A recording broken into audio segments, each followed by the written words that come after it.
You're watching another Rider Nation Station presentation brought to you by TSC and these following fine sponsors.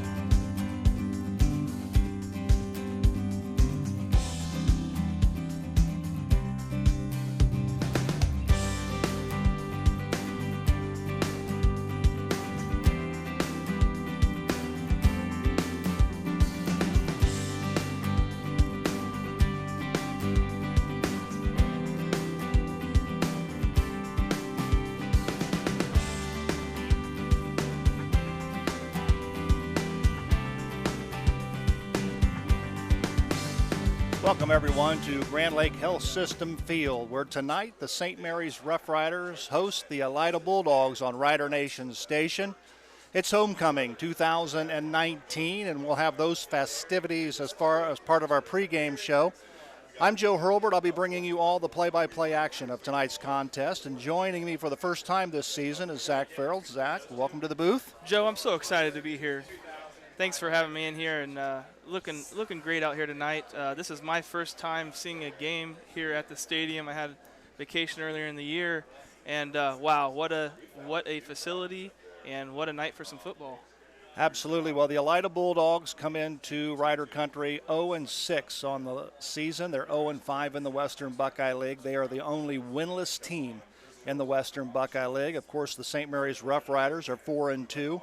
Overall, 3-2 in the Western Buckeye League, and they creep up even more in the Division III Region 12 polls as they now find themselves sitting in fourth place in Region 12 in Division III. So the Rough Riders played extremely well last week, Zach, against the Kenton Wildcats. They came away with a big win, 39-34 on the road, a game which they saw Blaine Houston for the Kenton Wildcats throw 87 passes. He completed about 53 of those for about 650-some yards. But it was like Coach Fry said this week in the Doug Fry Show. It was completely different from games that they've played in the past, because normally Kenton was the big play team. The Riders used sustained drives. It was just the opposite last week.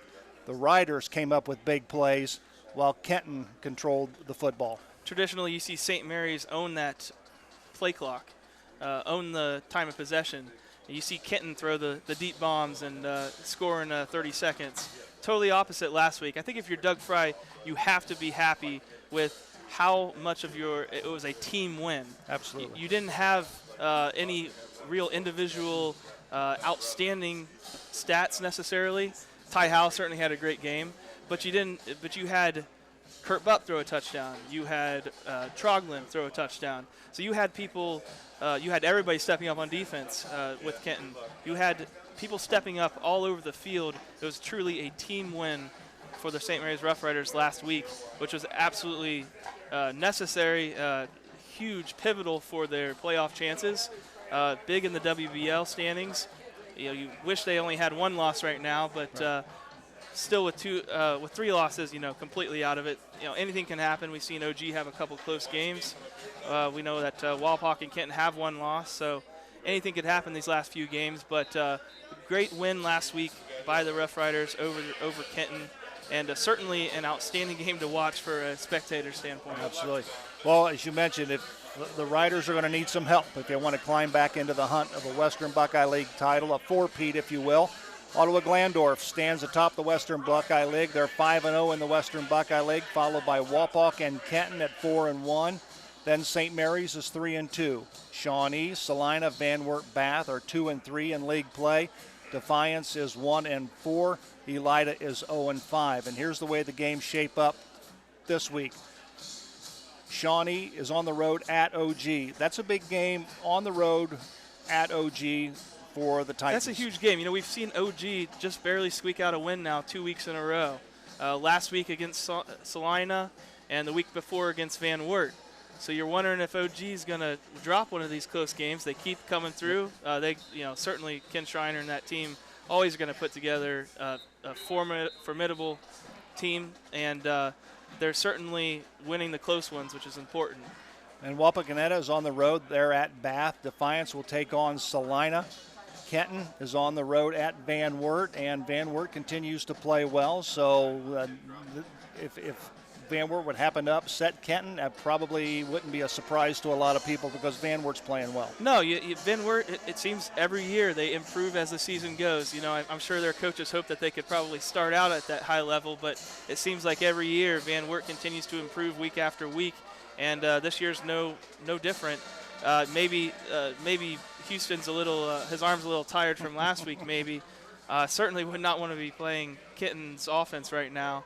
But I definitely don't think you can count Van Wert out of that game.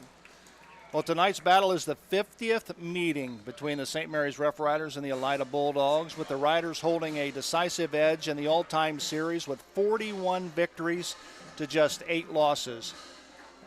The series began back in 1970, and although the Riders won last year's contest in Elida, 4 of St. Mary's 8 losses in this series took place between 2010 and 2013 when the Riders went that stretch 0-21. Yeah, that was some dark years for Rough Rider football there in the middle. But traditionally, this hasn't been a tough game for the Riders. But certainly want to see, since Doug Fry's been back, that it's been good to see that they've gotten back on the right track against the Bulldogs from Elida. As we mentioned, tonight is homecoming, and we'll have the homecoming festivities coming up shortly here on Rider Nation Station. But before we take a look at the Elida Bulldogs and have the homecoming festivities and the announcing of the 2019 Memorial High School Homecoming Queen and her court, we'll take this quick break.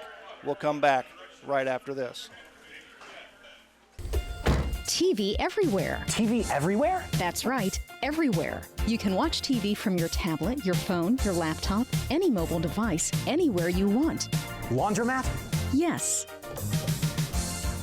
Grocery store? Yes. Park? Yes. What if I wanted to watch TV at home? All your favorite networks all the time. It's TV everywhere from TSC. It's easy as 1, 2, 3, call TSC. We welcome you back to Grand Lake Health System Field. Joe Hurlbert alongside Zach Farrell as the Elida Bulldogs come to town to take on the St. Mary's Rough Riders. A lot of festivities going on out there, Joe, with the homecoming. It's great to hear the alma mater from St. Mary's All Brass Marching Band. Looks like we're getting soon here, going to have the Star Spangled Banner. Yeah, well, they'll have the presentation of the colors, which will be down right on the track in front of the home fans. And it looks like we're getting ready for the homecoming attendance, so we're going to go ahead and switch over to the PA so you guys can listen to that.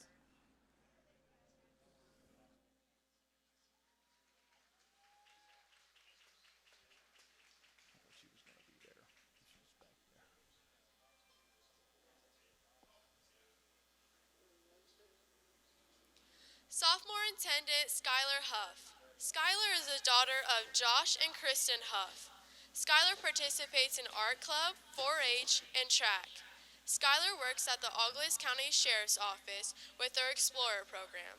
Skylar plans to attend the University of Cincinnati, majoring in criminal justice, or enlist in the Marines. Skylar is being escorted by Luke Schlomer, son of James and Linda Schlomer. Luke is representing FFA.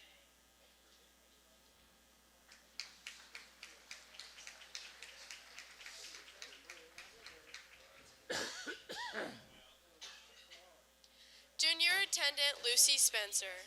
Lucy is the daughter of Doug and Andrea Spencer.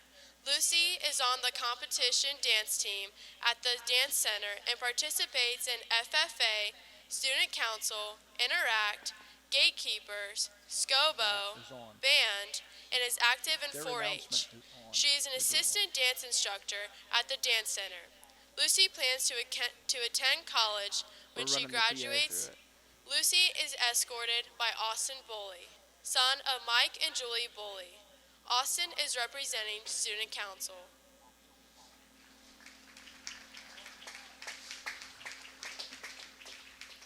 Senior attendant Michaela Opperman. Michaela is the daughter of Mike Opperman and Jessica Jones. Michaela participates in band and dance. She works at Pantry Pride. Michaela plans to study music education. Michaela is escorted by Seth Goodwin.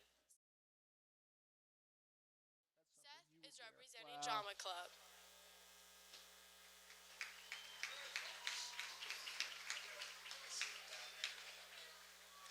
Senior Attendant Allie Vanderhorst. Allie is the daughter of Jason and Sheila Vanderhorst.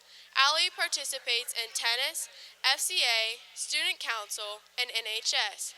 After high school, Allie is interested in attending Ball State University to study architecture and urban planning.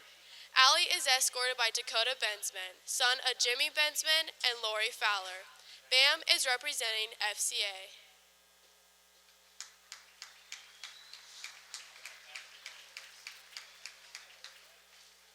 Senior Attendant Brooke Yale. Brooke is the daughter of Vern and Amy Yale.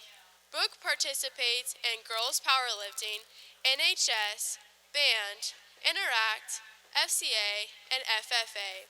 She also participates in the Carrot Teams program and 4-H, and is a member of the Junior Fair Board and is active in her church.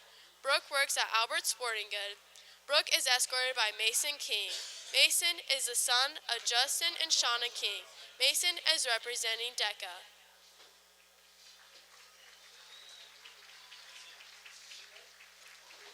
Carrying flowers for the Queen is Callie Darringer, daughter of Mark and Amy Darringer. Callie is 5 years old and a kindergartner at St. Mary's Primary School. She's being escorted by Nathan Jacobs with the crown. Nate is the son of Keith and Julie Jacobs.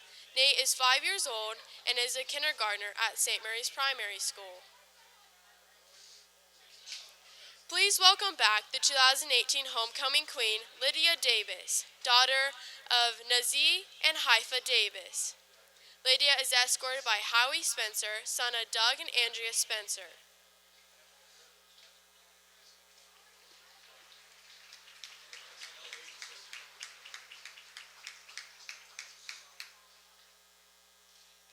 And the 2019 Memorial High School Homecoming Queen is Allie Vanderhorst.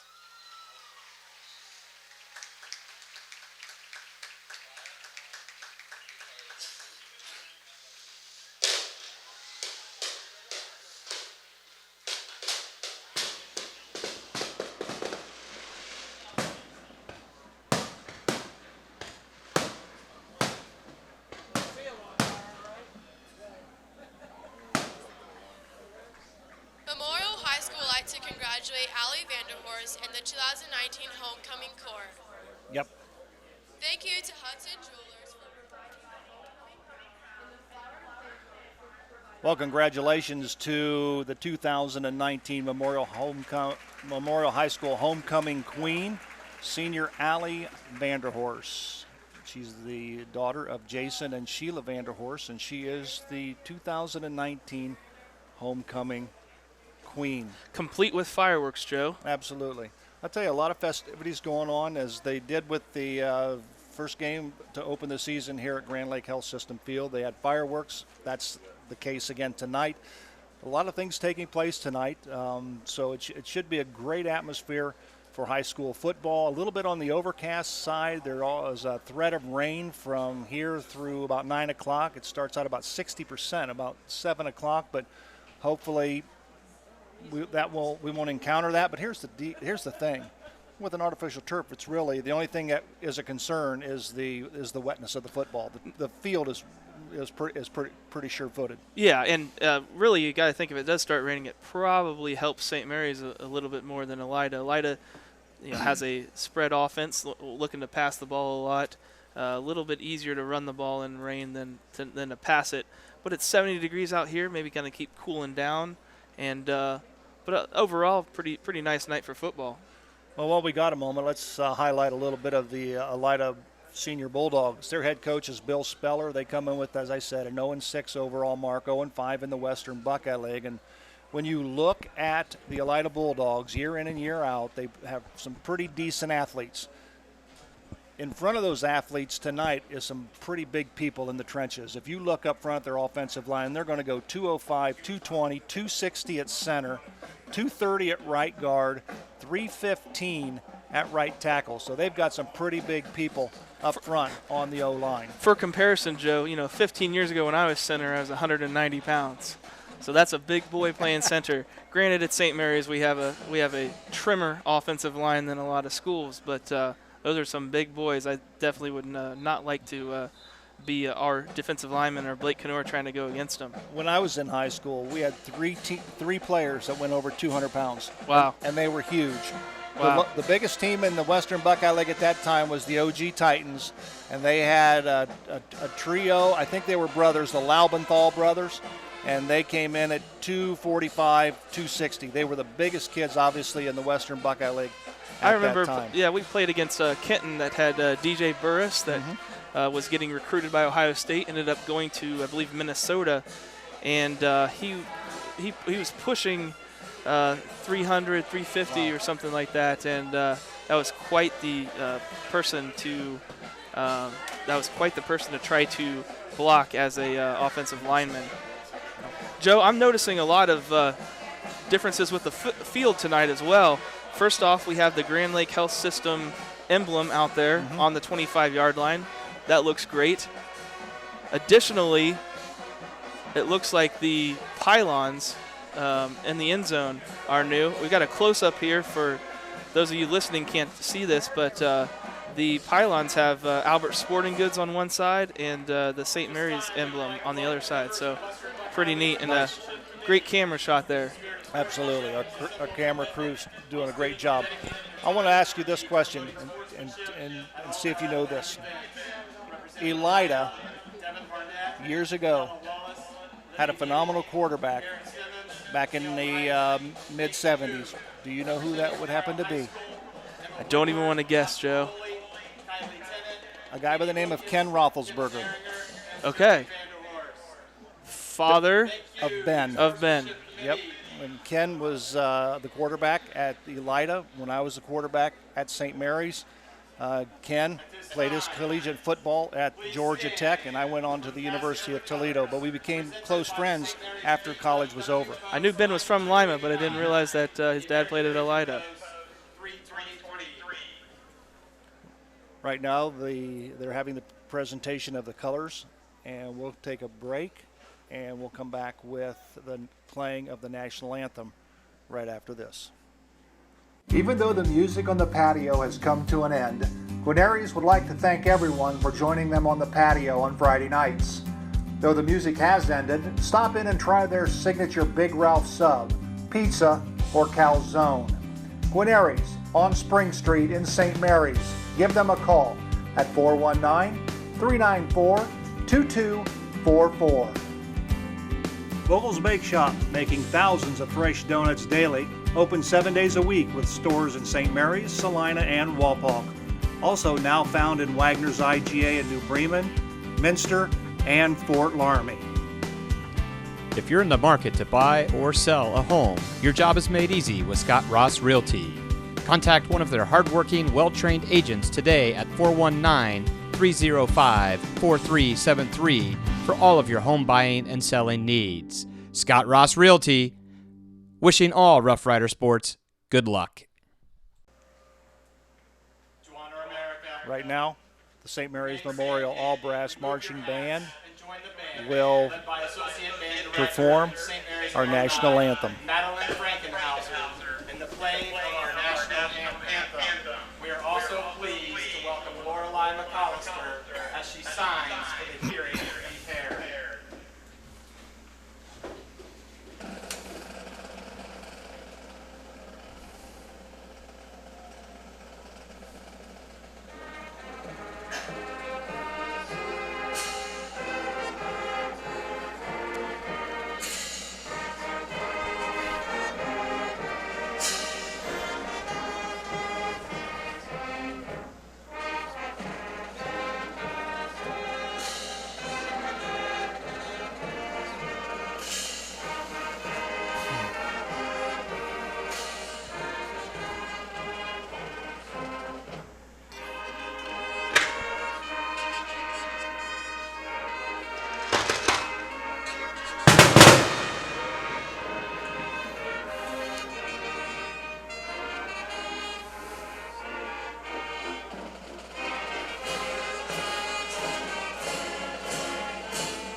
Our national anthem performed tonight by the St. Mary's Memorial All-Brass Marching Band. Here to take a look at the starting lineups for the St. Mary's Rough Riders, my colleague tonight, Zach Farrell. On the Rough Rider defense, we have at D end, number 13, junior Wyan McCollum. At D tackle, number 97, senior Blake Kenor. At the other D tackle, number 59, junior Trace Mabry. At the D end, number 10, senior Trey Fisher. At linebacker, number 4, senior Lucas Walter. At the other linebacker, number 29, junior Hunter Fraley. At middle linebacker, junior number 43, Brandon Paul. At DB, we have number 7, junior Dylan Troglin. At safety, we have number 12, Ty Howe. At other defensive back, we have number 8, senior Carson Fishball. And finally, at strong safety, we have number 35, sophomore Tanner Howe. We'll also see freshman number 85, Austin Parks, and number 77, Hunter Fultz. Definitely saw Austin Parks batting down some balls last week against Kenton there in the middle. Absolutely, and the 6'7" frame had a lot to do with that, and I think he did an excellent job getting in the passing lane of Blaine Houston of the Kenton Wildcats. For kicker tonight, we're going to have number 83, Brandon Boucher, and punt returners, number 12, Ty Howell, and number 8, Carson Fishball. When we get an opportunity, we'll give you the starting lineup for the St. Mary's Rough Riders. The Rough Riders will receive the football to start this contest as Ty Howell, along with number 11, Brandon Hemmelgarn. That's a new number for a kick return there.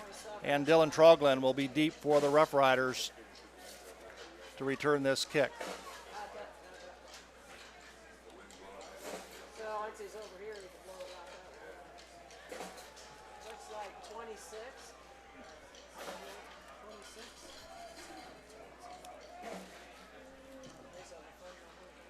For the Elida Bulldogs, kicking off for Elida is Alec Ewing. Well, let's check that. I think that's number 14. It looks like number 26. 26? Okay. Gunnar Kuhn. There's the kick, and it's going to be taken by Ty Howell at the 10-yard line. Brings it up to the 20, 25, 30. He's got a hole. He's to the 40, still going, breaks a tackle, and he's going to take this one all the way to the end zone. To the 25, 20, 15, 10, 5, touchdown Riders. Well, that's a way to start it, Joe. I'll tell you what, for the second week in a row, the Rough Riders special teams score on the opening kickoff. Last week it was Dylan Troglin taking it to the house. Tonight it's Ty Howell taking it to the house. 90-yard kickoff return. What I love about that, Joe, is he looked dead to rights right there in the middle of the field. He had a guy hanging around his waist, but that's what driving your feet and being a hard runner like Ty Howell is. Absolutely. Ran right through the tackle for a touchdown. Brandon Bowers will attempt the point after touchdown out of the hold of Kurt Buff. The Rough Riders have scored quickly on the opening kickoff. There's the kick. It's up. And it is good, and with 11:43 remaining, the St. Mary's Rough Riders lead the Elida Bulldogs by a score of 7-0. St. Mary's Foundry is a global leader in manufacturing complex iron castings. Our skilled workforce takes pride in producing the highest quality iron castings, weighing up to 60,000 pounds. St. Mary's Foundry wants to take this opportunity to give a big shout out to all our local teams, wishing them a safe and extraordinary season. And speaking of great teams, St. Mary's Foundry would like to thank its very own team of hardworking employees for their loyalty and dedication. If you're looking for rewarding challenges and first-string wages and benefits, check us out at stmfoundry.com or on hometownopportunities.com. St. Mary's Foundry, where iron and ingenuity meet. If you're looking to renovate your home, former Rough Rider football standout Craig Hewer is your go-to man. Hewer Renovating is an all-phase residential specialist with over 40 years experience and an A-plus Better Business Bureau rating. Improve your investment by giving Hewer Renovating a call at 419-394-8643. Auglaze Equipment Rental is your source for all your equipment needs. Whether you're a contractor or a homeowner with a project, we can help get the job done more efficiently. Check us out at 1900 Salina Road or auglazEquipmentRental.com or just call 419-394-7883. Auglaze Equipment Rental. Alrighty, back here at Grand Lake Health System Fields, Joe Hurlbert along with Zach Farrell, where the Rough Riders have drawn first blood, and they drew it pretty quickly as they returned the opening kickoff. 90 yards by Ty Howell, taking it into the end zone. Rough Riders lead 7-0 on the St. Mary's Foundry scoreboard. This kickoff is being brought to you by your State Farm agent, Lori Yelton. Be a legend, insure your life. The kick is dropped by Marcel Poe of Elida, but he falls on it. And the Elida Bulldogs will set up shop 1st and 10 at their own 27-yard line. Yeah, it looked like Hunter Fraley getting in there to make sure that he was down after he recovered that fumble, but pretty good kick by St. Mary's, and now Elida has about 75 yards to work here.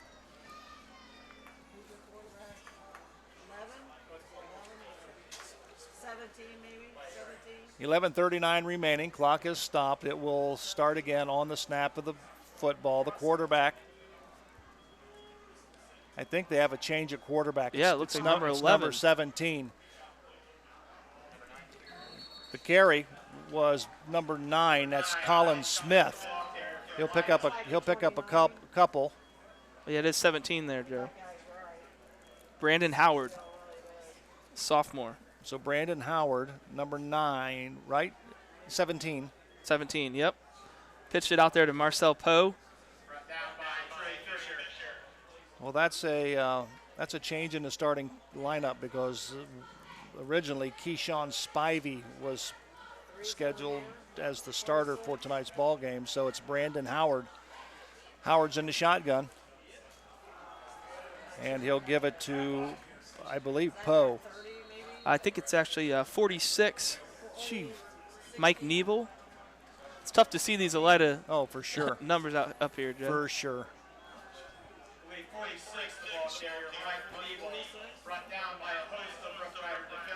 So we'll give him a gain of about 5 on the play. We'll call it 3rd down and 3. Ball setting on the Elida 34-yard line. Clock is moving. Brandon Howard in the shotgun. Takes a 2-step drop. Ball is passing completed. Looks like number 3, Devin Barnett.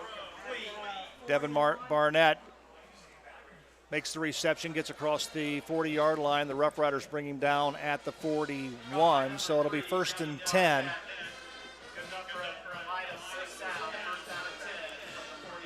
It looks like Elida maybe trying to shake things up, put a different quarterback in there. Maybe they saw something last week in the Kenton St. Mary's film that they thought they could exploit with a different quarterback. Or Howard gives the ball over to Marcel Poe. Poe crosses the 45-yard line, and he's brought down by a host of riders at the 47-yard line. So it'll bring 2nd down and about 4.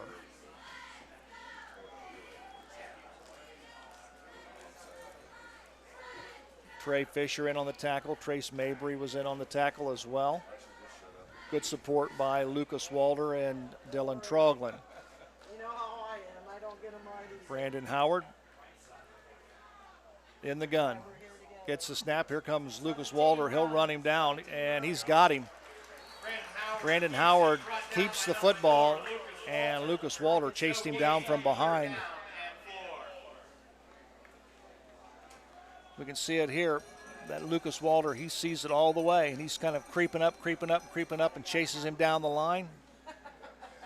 Sticks with it and gets him, tackles him about the 47-yard line, so no gain there for the quarterback draw. Brandon Howard, the quarterback, Marcel Poe beside him. Howard lets it go. Oh, and he is absolutely drilled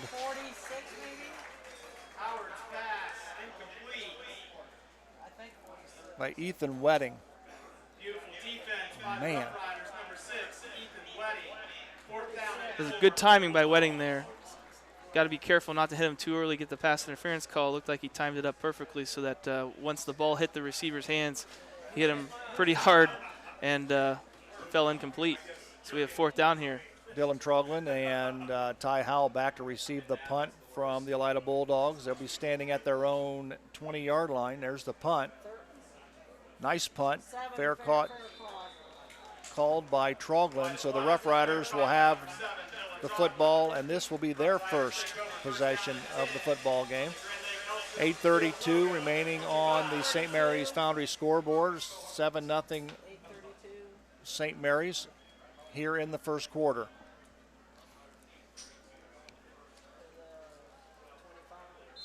Senior Kurt Bupp will lead the blue and gold out of the huddle. Riley Swigert will be your center. Give the ball to Fraley. Fraley's to the 40, 45, to the 50. He's going to be knocked out of bounds at the Elida 45-yard line. So good run by Hunter Fraley. Absolutely. Joe, that was a trap right up the middle. Great job by the center and guards there of setting that trap. And Hunter Fraley has a lot of speed from that fullback position. I don't think they touched him until about 10 yards down the road. Good, a lot of credit to Riley Swigert and Logan Allen, both seniors up there on the offensive line for the Rough Riders.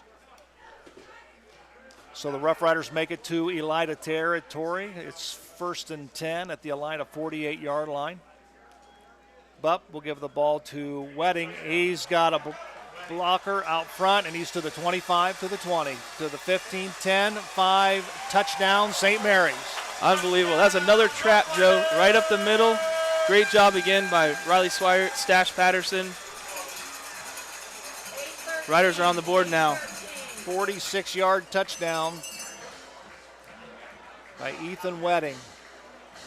Gives the Rough Riders a 13-0 lead here with 8:13 remaining in the first quarter. Wow, Joe, I was just able to watch that replay. Number 52, Stash Patterson, just had an absolute pancake block there on that trap. Caught the tackle across the line and right on his hip, perfect form. Bauer's point after touchdown is good, and the Rough Riders now lead with 8:13 remaining here in the first quarter, 14-0 on the St. Mary's Foundry scoreboard. We'll take a quick break. We'll come back with more right after this. Varsity Lanes, home of the Rough Riders 2018-19 Boys and Girls State Bowling Champions. Striking up delicious food, 32 taps, Queen of Hearts, and nightly food and drink specials with a great family atmosphere. Carry-out is available. Stop in and see us after the game. Go Riders! Back here at Grand Lake Health System Field, Joe Hurlbert alongside Zach Farrell, where this kickoff is being brought to you by your State Farm agent, Laura Yelton. Be a legend. Ensure your life. Marcel Poe on the return for Elida, and he brings the football all the way out to their own 33-yard line. So Elida Bulldogs will set up shop with 8:07 remaining here in the first quarter on the St. Mary's Foundry scoreboard. Tell you what, if you're Doug Fry, you got to be happy with that start of that game. Absolutely. Defense, gave up some yards, but then made a good stop. And offense just absolutely dominated in the trenches. Brandon Howard, the quarterback for Elida, in the shotgun. Takes a two-step drop. He's looking for a receiver. The Rough Riders are closing in on him, and Blake Knorr brings him down, along with Brandon Paul. Just good pressure by the Rough Rider defense. We saw that a lot last week. Unfortunately, they had a lot of opportunities to sack the Kenton quarterback that they weren't able to take him down. But this week, I'm sure they worked in practice this week about, hey, when we get in there and get a hand on him, he's got to go down this time. No gain on a loss of, call it a loss of 1, so it'll be 2nd down and 11 for Elida. Brandon Howard, the Elida quarterback, out of the gun. He'll quick pitch it to Poe. Poe to the 30-yard line where he is brought down by Lucas Walder. Great job there by Lucas Walter, keeping his hips parallel to the line of scrimmage and not allowing the running back to get an edge. Had nowhere to go, and he took a good angle to tackle him there. Yep, and that's another loss for the Elida Bulldogs, and it'll be 3rd down and 14 for Elida.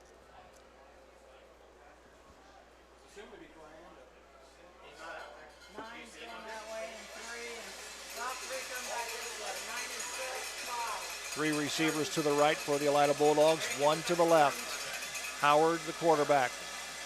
Lets one fly over the middle, and it is picked off by Wedding. Wedding will return it to the 40-yard line, to the 39-yard line, where he is brought down by Elida's Andrew Etzkorn. So the Rough Riders will again have good field position here at the 6:32 mark in the first quarter on the St. Mary's Foundry scoreboard. So we'll call it the 40-yard line. Yeah, just a bad throw by the Elida quarterback. It didn't have too much pressure. Actually had an open receiver, but just overthrew it, and Wedding was there to take advantage of that opportunity. Kurt Bupp calls the signals. He'll turn. He'll give the ball to, I think it's number Fraley, I think 29. Fraley? Yep.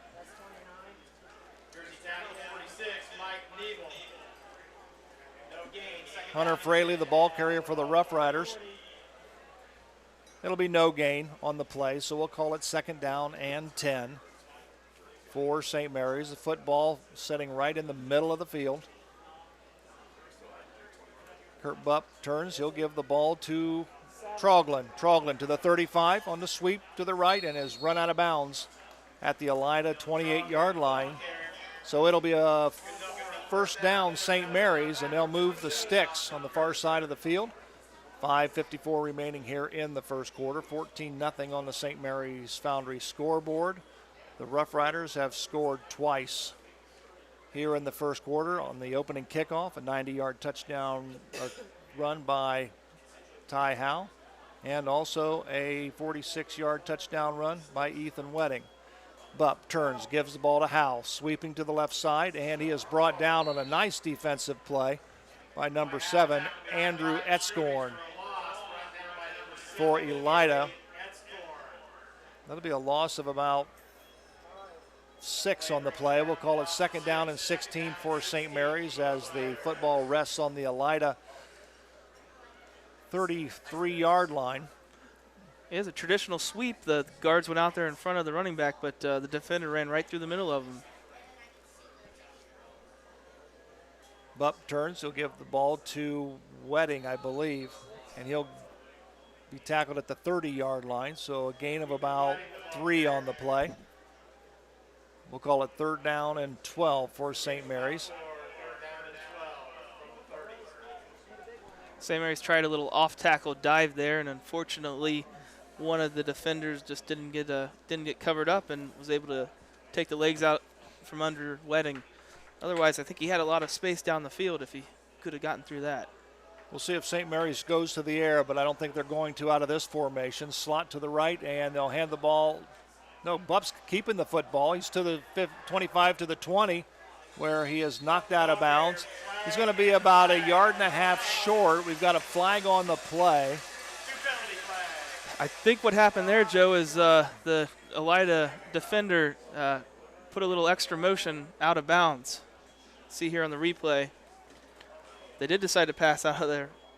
And Kurt Bupp's tackled, pushed out of bounds, and then... Well, there's the extra one at the little extra. Almost like a pro wrestling suplex or something. Trying to throw him over his shoulders. Takedown. So they're bringing this one back. And then they're going to go the other direction with the football. So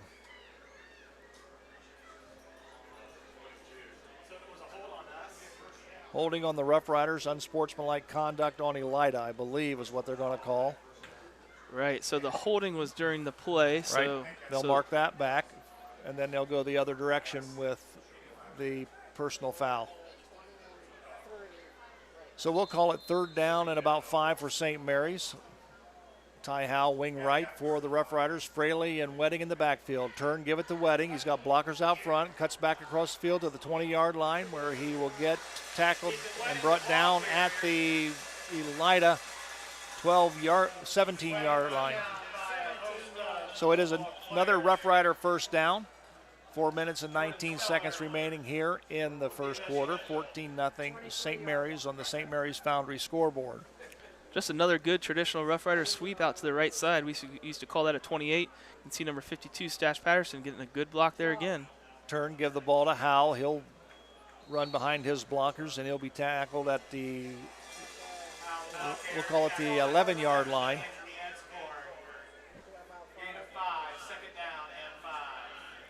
Andrew Etzkorn on the tackle for the Elida Bulldogs. Rough Riders quickly out of the huddle. Full house backfield behind Bupp. He turns, give the ball to Wedding to the 5, to the 4, where he is brought down.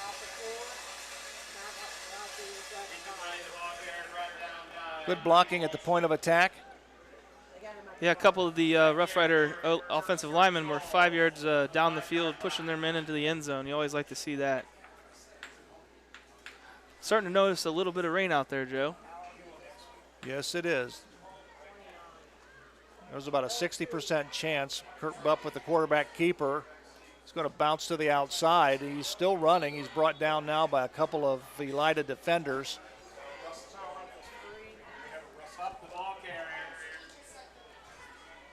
So the rain starts to fall here at Grand Lake Health Systems Field. Joe Hurlbert alongside Zach Farrell. Clock running. We're under 3 minutes at 2:59 remaining in the first quarter. Rough Riders lead 14-0 on the St. Mary's Foundry scoreboard. Fraley comes to the sideline. Ty Howell goes back into the huddle. Riders break the huddle. Riley Swigert over the football. Full house backfield behind Bupp. Turns, give the ball to Wedding. Wedding left side. Touchdown, Rough Riders. From, we'll call it 4 yards out. Nice dive play there on the left side of the line. Gavin Ward, 76 as tackle. Stash Patterson. And I think Blake Kenor, they moved him over to that side as well. Great push by the line to get that dive into the end zone. So a 4-yard TD gives the Rough Riders a 20-0 lead with Brandon Bowers ready to try the point after. It's up and it's good. Out of the hold of Kurt Bupp. So with 2 minutes and 37 seconds remaining here on the St. Mary's Foundry scoreboard, it is the St. Mary's Rough Riders 20 and the Elida Bulldogs nothing. We'll be back right after this. Unique Awards and Signs, here to take care of your signage, graphic award, and gift customization needs. From banners for your graduate or corporate sponsors to awards recognizing those dedicated employees or champion sport teams. Stop in at 1865 Salina Road or call us at 419-394-1612. Brandon Bowers will do the kicking for the Rough Riders. And it is caught by number 30. That's Joel Pruggenon. Unless you have a better pronunciation of that That's name. a tough last name, Joe. Don't say that 3 times fast. Absolutely not. Peruganon.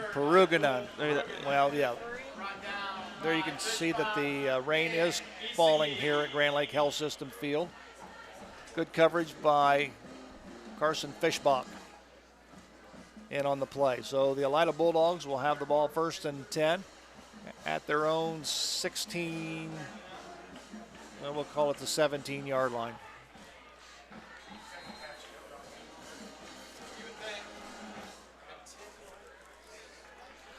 Brandon Howard, the quarterback, 3 receivers to the left. He's going to throw it to Poe. No, I'm sorry, that's Barnett. Devin Barnett on the reception, brought down by Troglin. Trey Fisher and Ty Howell in on the tackle for St. Mary's. We'll give them a gain of about 5. We'll call it 2nd down and 5. Yeah, you just think that Elida is just trying to get any kind of positive momentum going here. Get the ball out quick to a wide receiver and let something happen. Haven't had too much luck over the middle either, so. Brandon Howard in the shotgun. Got two running backs to either side. He'll give the ball to, not really sure who the ball carrier was, Mike Nibel. And on the tackle for the Rough Riders is Tanner Howe, Lucas Walder, and also Hunter Foltz for the Rough Riders. Clock continues to tick here in the first quarter. We're down to 1:22 remaining on the St. Mary's Foundry scoreboard. Rough Riders lead 21-0 over the Elida Bulldogs.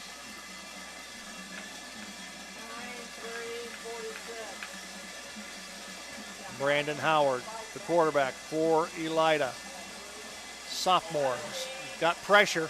He's going to let it fly long, and it's incomplete. Pass was intended, I believe, to number 3, Devin Barnett. Good pressure by the backside of the St. Mary's defense. I think you'll see Trey Fisher get to him first, and he just overthrows Barnett. Yeah, pretty good coverage there by Ty Howe, too. It was at least in arm's reach of the wide receiver. Made sure that he didn't just run free down the field.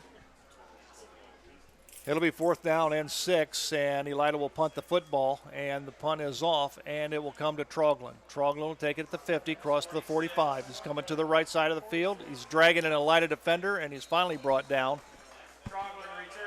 on the Elida 43-yard line. So St. Mary's will have the football one more time, again in Elida territory. 21-0 on our St. Mary's Foundry scoreboard. Riders on top, 48 seconds remaining here in the first quarter. I'd imagine the coaches are talking to the players about making sure that they have dry towels. Don't want to fumble at this point. They've got a nice lead. You don't want to let Elida back into it for any turnover like that. But he's going to throw the football. He's got Knorr all alone down the middle, but he doesn't see him. Now he may be able to see him. He's scrambling. You got a flag on the play. Could be possibly a hold. He's running with the football, and Kurt Bupp will get to the Elida 36-yard line before he was brought down. Good job by Kurt Bupp, the senior. Yeah, unfortunately, it looks like that probably was a hold, and it was about 5 yards behind the line of scrimmage, so that's going to bring him back.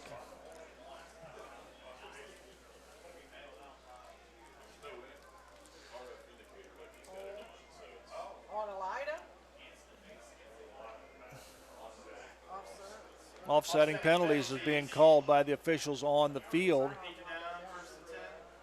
Yeah, they called a block in the back on St. Mary's. And a defensive hold for Elida, I believe. Right. So we're going to get a do-over. Sure, the only one upset about that do-over was probably Kurt Bupp because he had to run about 30 yards back and forth across the field. So we got receivers to the right, one to the left. Kurt Bupp calling the signals. He'll turn. He'll give the ball to Wedding. Wedding busts to the 30, to the outside. He's got a blocker. Cuts back across the field, and he is tackled down at the Elida. We'll call it just short of the 10-yard line. Looked like another trap up the middle. They put Wedding back at fullback, which gives him even more speed. He's able to hit that hole real quick. So certainly coaches from St. Mary's are seeing that middle must be wide open in certain formations against Elida. Good job, Ethan Freewalt down on the down the field with a good block. So that's the end of the first quarter with the score on the St. Mary's Foundry scoreboard. It is the St. Mary's Rough Riders 21 and the Elida Bulldogs nothing. We'll take this break. We'll come back with the second quarter right after this. Here to help make life go right is your local Good Neighbor State Farm agent, Laura Yelton, with 30 years experience. Visit Laura and her team located in downtown St. Mary's for your auto, home, banking, and life insurance needs. Be a legend. Insure your life. And while we got this opportunity, it's time now for our Big Ralph Ryder replay, and it is being brought to you by our friends at Guarneri Pizzeria. Stop in and see them. That's Guarneri's. Give them a call at 419-394-2244. Hope you enjoy this edition of our Big Ralph Ryder replay. Here we go. 27-yard field goal attempt. They line it up. Elston will hold. Good snap. Get it down. It is on its way. It is good! It is good! With 5 seconds left, the St. Mary's Rough Riders have kicked a 27-yard field goal from Greg Yingling to give them an 11-8 lead here at Bath Stadium. They're going nuts over there. Well, Greg Yingling, I tell you what, one of the finer kickers that the Rough Riders have had over the years. Back to action. There's a touchdown by Aiden Hinkle. Just another run up the middle, Joe. I don't think he was touched. Boy, and just like that, and the Riders score again, 27-0. And we have another fireball here on the field. For those of you that are listening at home, we have fireworks and fireballs after every score here by the Rough Riders. I hope that they brought enough for all of the touchdowns that we might have tonight, Joe. Brandon Bauer's point after is good, so the Rough Riders score again on an Aiden Hinkle's touchdown run. And with 11:55 remaining here in the second quarter, it's the St. Mary's Rough Riders 28, the Elida Bulldogs nothing on the St. Mary's Foundry scoreboard. We'll take a break. We'll come right back right after this. Do you find yourself faced with injustice or confronted with a legal matter that you need help resolving? If so, call attorney David Walbacher at 216-225-9181. That's attorney David Walbacher for all your legal needs. Back at Grand Lake Health Systems Field, where the Rough Riders will kick off once again, and this kickoff is being brought to you by your State Farm agent, Laura Yelton. Be a legend. Insure your life.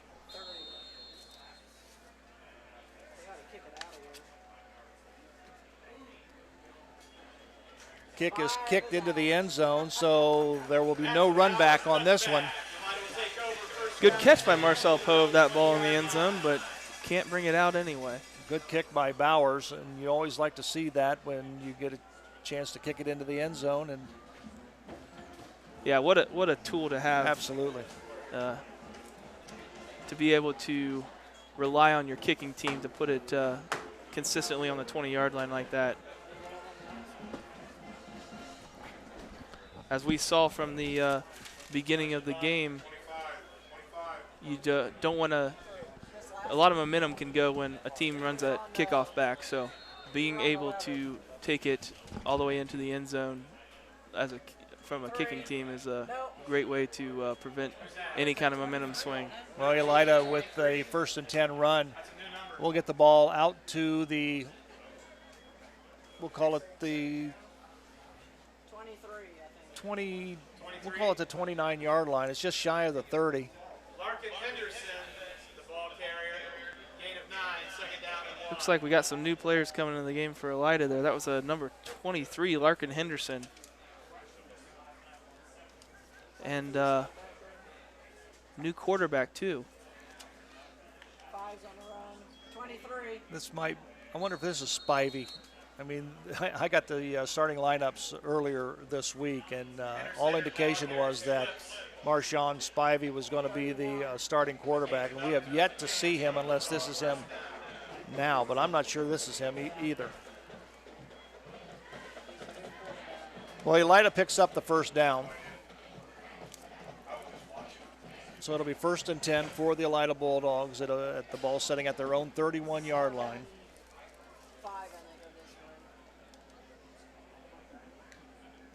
I think that might be Spivey. No, it's number 13, isn't it, on the carry?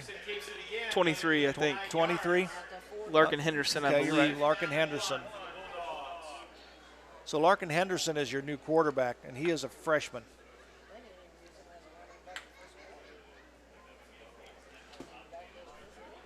So it'll be 2nd down. We'll call it 1 for the Elida Bulldogs. Henderson is your quarterback, just a freshman for the Elida Bulldogs. He'll stand in the shotgun formation. He's got a man in motion. He'll give it to him. It's Devin Barnett on the carry. Devin Barnett with the carry. Yeah, you just wonder. I don't know if Elida coaches decided hey, let's see who else we can put in at quarterback. And, 28-0, we got to try something different, I guess. Maybe there's an injury, I don't know, but could very well have been. No gain on the play. We'll call it 1st and 10 for Elida. Henderson, the quarterback. Has 2 backs beside him, one on the right, one on the left. Play comes to the right, and that's Barnett again, I believe, and he'll get maybe a yard, if that. So we'll call it 2nd down and 9. Marcel Poe, the ball carrier. Initially stopped by 43, brought down by 35. Well, I'll tell you what, you think these numbers are hard to see. Wait till Bath comes rolling. That's right. That's right. The baby blue. Baby blue jerseys with light yellow numbers. Well, and you have number 5 for Elida and number 3, Devin Barnett and Marcel Poe. Very similar looking, and the 3 and the 5 look very similar on the jersey as well. This is Barnett on the sweep to the left. He'll get to the 45-yard line, and he's brought down there by Blake Knorr with a big tackle. But nonetheless, give him a gain of about 11. We'll call it 1st and 10 for Elida, and Elida is in St. Mary's territory. They'll set the ball down at the Rough Rider 44-yard line. Yeah, great pursuit by Blake Knorr. Never gave up on the play. Unfortunately, that tackle came about 10 yards down the field. 8:50 remaining here in the second quarter on the St. Mary's Foundry scoreboard. Henderson calls signals. He's got 3 receivers to the right, 1 to the left. He sends a man in motion. He bobbles the football. He's looking deep. He's got pressure. Trey Fisher missed him, and then here comes Lucas Walters with support, and he's going to tackle him for about a 1-yard loss. Good pressure by Trey Fisher. Yeah, and a great job by Lucas Walter to come in there afterwards and make sure that the Elida quarterback didn't gain any ground there, because he did slip out of that first pressure from Trey Fisher. 5, 26, 7. Henderson all by himself behind his center. He's got a man in motion. He'll take it right up the middle. Henderson is stuffed right there by Lucas Walter and also number 77. That happens to be Hunter Fultz. Yeah, great job by Hunter Fultz of staying low and getting into him and getting him wrapped up. And then Lucas Walter comes over the top and puts a pretty big hit on him. So we'll call it 3rd down and 10. The ball's still at the Rough Rider 44-yard line. Clock is ticking. It's 7:25 remaining here on the St. Mary's Foundry scoreboard. Henderson in the shotgun position once again. He's going to roll to his right. He's got a back for the option. He'll pitch it. He'll pitch it to Poe. Poe crosses the 40 and is brought down by looks like number 59. Number 59, that's Trace Mabry. Blake Knorr in on the tackle, and also Ty Howell. A light rain continues to fall here at Grand Lake Health System Field. Pretty clearly a situation where you're going to go for it on 4th down. I would think so. Ball at the Rough Rider 40-yard line. 4th down, we'll call it 6. Elida's elected to go for it here on 4th down. 6:30 remaining here in the first quarter. Here comes a blitz, and he's looking for a receiver, and he has got him, and is brought down by Blake Knorr and Lucas Walter. We'll see who the receiver is on the play. Nice catch by Colin Smith for Elida. Yeah, they sent Tanner Howell on a blitz, timed it up really nice, got through the line, but he was picked up very nice by number 5, Marcel Poe. Picked up the blitz, gave the quarterback enough time to find that very tall receiver out there, and Elida got the 1st down, converted that 4th. 1st down and 10, ball setting on the St. Mary's 29-yard line. Poe in motion. Henderson right back up the middle with it. He'll get across the 25-yard line where he is brought down by a host of Rough Riders. Blake Knorr, Walter, Trey Fisher all in on the stop for St. Mary's. give him a gain of 4. We'll call it second down and 6. Yeah, the defense got to be careful to not let Elida back in this game. Got to tighten up on some of these and take away some of these passes that they're getting. Larkin Henderson, your quarterback, rolls right. He'll hand the ball to Poe. Marcel Poe will sweep to the right. He cuts back. He's inside the 5. He's spin move, and he's down to about the 2-yard line. Nice run by Marcel Poe, the 5'9" senior for the Elida Bulldogs, and they'll have the football first and goal at the Rough Rider 1-yard line. Yeah, was a host of riders out there, and they had a few missed tackles on that play, and then at the end of the play, they had him wrapped up, and they just let him spin for a few more extra yards there. So, not going to look like to watch that in when they check out the video this week, film session. Absolutely. Henderson still in the shotgun formation. We've got a timeout on the field called by the Elida Bulldogs with 4 minutes and 53 seconds remaining here in the first half. It's 28-0 on the St. Mary's Foundry scoreboard. We'll take us quick break. We'll come right back with more right after this.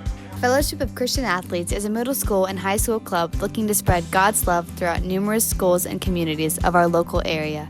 FCA's favorite play of the game is both teams joining together in prayer at the conclusion of the game. God bless you, sports fans. Back at Grand Lake Health Systems Field, Joe Hurlbert along with Zach Farrell with the Elida Bulldogs will go first and goal from the Rough Rider 1-yard line, and Marcel Poe tries to jump over the offensive line. He's going to be stopped short of the goal line, I believe. I think ball Rough came Riders out. came loose.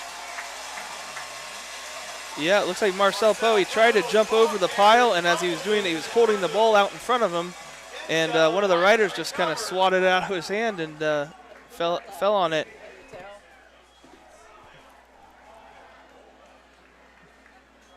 Not really sure. Who fell on the football. Looks like maybe number 6, Ethan Wedding. So the ball was recovered in the end zone by the Rough Riders, and so now they'll get the football first and 10 at their own 20-yard line. So. Really insult to injury there for Elida. You know, you're down 28-0. You're about to at least put some points on the board and fumble into the end zone. Kurt Bupp will turn. He'll give it to Hunter Fraley. Hunter runs off his right side. He'll give him a gain of about, we'll call him 5 yards on the play. We'll call it second down and 5. Kurt Bupp jogs to the sideline. He'll get the play from head coach Doug Fry. Rough Riders lead 28-0 on the St. Mary's Foundry scoreboard. 4:18 remaining here in the first half. I'll tell you what, though, you like to see that it's 28-0, but the O-line and the players are still playing pretty hard out there. They're not letting up on them. Counter back with Ty Howell. He picks up a gain of about 3. We'll call a third down and 3 for St. Mary's. Gain of 2, third down and 3. A lot of seniors out there. They only have a few more of these games left, so it's good to get your money's worth, so to speak, Joe. Absolutely. So it'll be third down and 3. Ball on the Rough Rider 27-yard line. Give it to Wedding. Wedding will bounce outside, and second effort, he may be close to the first down. We'll have to wait and see where they spot the football. Just depends where they put it. They're going to move the chain, so it'll be first and 10 for the Rough Riders on their own 30-yard line. Want to remind everybody you can watch the replay of this ball game on TSC TV channel 702 and 13.1. The game will begin airing Monday morning at 10 a.m. Bupp under center. Stop, drop. This is the hook and ladder. Here goes Troglin. Troglin's going to take it down to the sideline. He's to the 30, to the 20s. Nobody's going to catch him. 5. Touchdown, Rough Riders. This is a statistician's nightmare because you have to include the catch. Yep, you have was to Freewalt. Freewalt flips it back to Troglin, and he takes it to the house. the hook and ladder, Joe. 70 yards on the play. And the Rough Riders extend their lead 34-0. Well designed and even better, well executed. Bowers with the point after, and it is good. So with 2 minutes and 53 seconds remaining here in the first half on the St. Mary's Foundry scoreboard, it's the St. Mary's Rough Riders 35 and the Elida Bulldogs nothing. We'll be back right after this. Albert Sporting Goods, located in downtown St. Mary's, takes pride in serving retail and team customers throughout the area and the state of Ohio. Our products consist of individual and team equipment for all community organizations, club teams, high school and collegiate sports. Our on-site services include embroidery, screen printing, digitizing, and graphic design. For all your sporting good needs, stop in at Albert Sporting Goods, 121 West Spring Street in St. Mary's. Alrighty, this kickoff is being brought to you by your State Farm agent, Laura Yelton. Be a legend, ensure your life. Marcel Poe takes it at the 5-yard line. He'll bring it to the 20. And he is brought down there by great special teams play. Tanner Howell down in on the tackle. Also number 20 is in on the tackle for the Rough Riders. That's Ross Henshin. We've seen Ross this year play a little bit of fullback for the Rough Riders. That's right, and it's good to see him that he's on special teams, putting in good work there.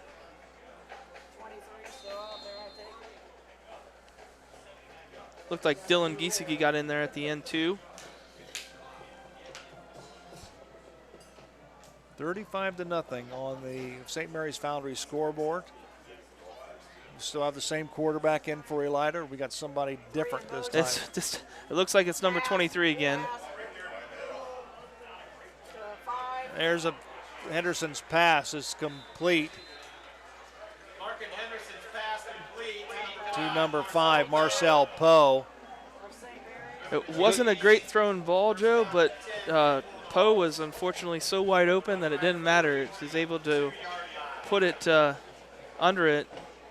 He caught it about the 50-yard line and got taken down about the 40. Just got behind the St. Mary's defense, and nice play by the Elida Bulldogs. They'll have it 1st and 10 in Rough Rider territory. The football will be at the St. Mary's, we'll call it the 42-yard line. Larkin Henderson, the quarterback, and he is going to be brought down by number 35, Tanner Howell. Great job by Tanner Howell. Comes flying across the line there, and it looks like the quarterback was maybe trying to pitch it, but Tanner Howell wrapped him up so well he didn't have an opportunity to. Loss of about 7 for Elida. We'll call it 2nd down and 17 for the Elida Bulldogs. We're under 2 minutes at 1:40 seconds remaining here in the first half. Larkin Henderson still the quarterback. Henderson's just a freshman, so he's getting a little bit of action under the lights on Friday night. Henderson pulls it down, and he is going to be brought down by Trey Fisher. Good job by Trey Fisher staying at home and didn't chase anybody down the line. He just stayed at home, and sooner or later, Larkin Henderson ran right to him. Yeah, Larkin Henderson had a lot of space, too, on that left side. Trey Fisher did a great job of catching back up to the play because Larkin Henderson might have been running for 10 or 15 yards there before somebody touched him. One of the things the Rough Rider defense has done, Zach, is that earlier in the year, I believe against Walpock, they put Blake Knorr in a linebacker position. They've got him back down where he's a little bit more comfortable on the D-line, and he's doing a great job. Trey Fisher gets the ball's loose, but it's picked up by the Elida Bulldogs, who's recovered by Marcel Poe. Good job by Trey Fisher, I believe, who chased him down. Yeah, he tried to, the Elida quarterback tried to pass it, and Trey Fisher just knocked the ball right out of his hand as he brought the ball back to throw it.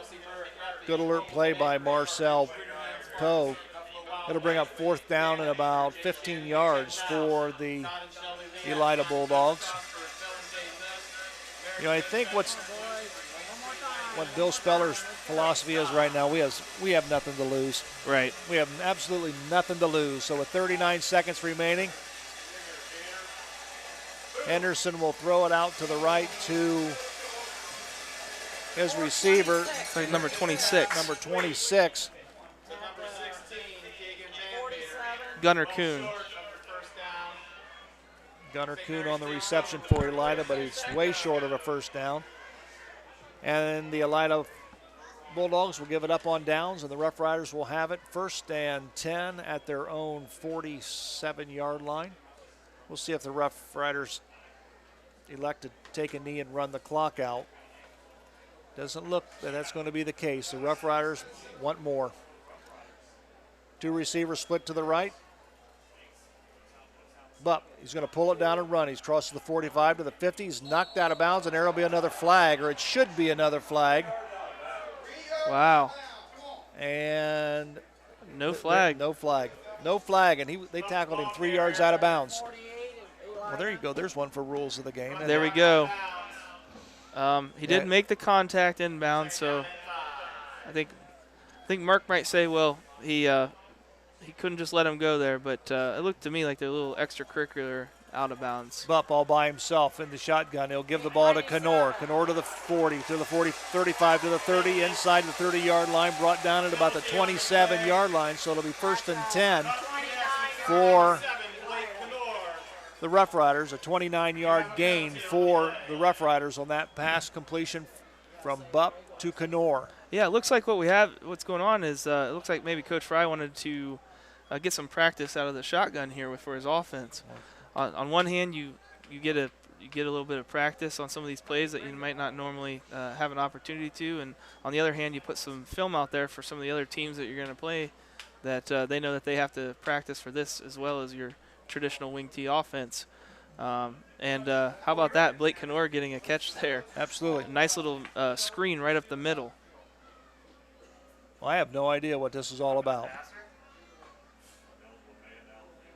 Okay, I think what it was there is roughing the passer and on the defense, but a legal man downfield on the offense, and they offset. So they'll offset, and we'll have a do-over for the Rough Riders. But nonetheless, it was a good play for the Rough Riders. Unfortunately, it's going to come back.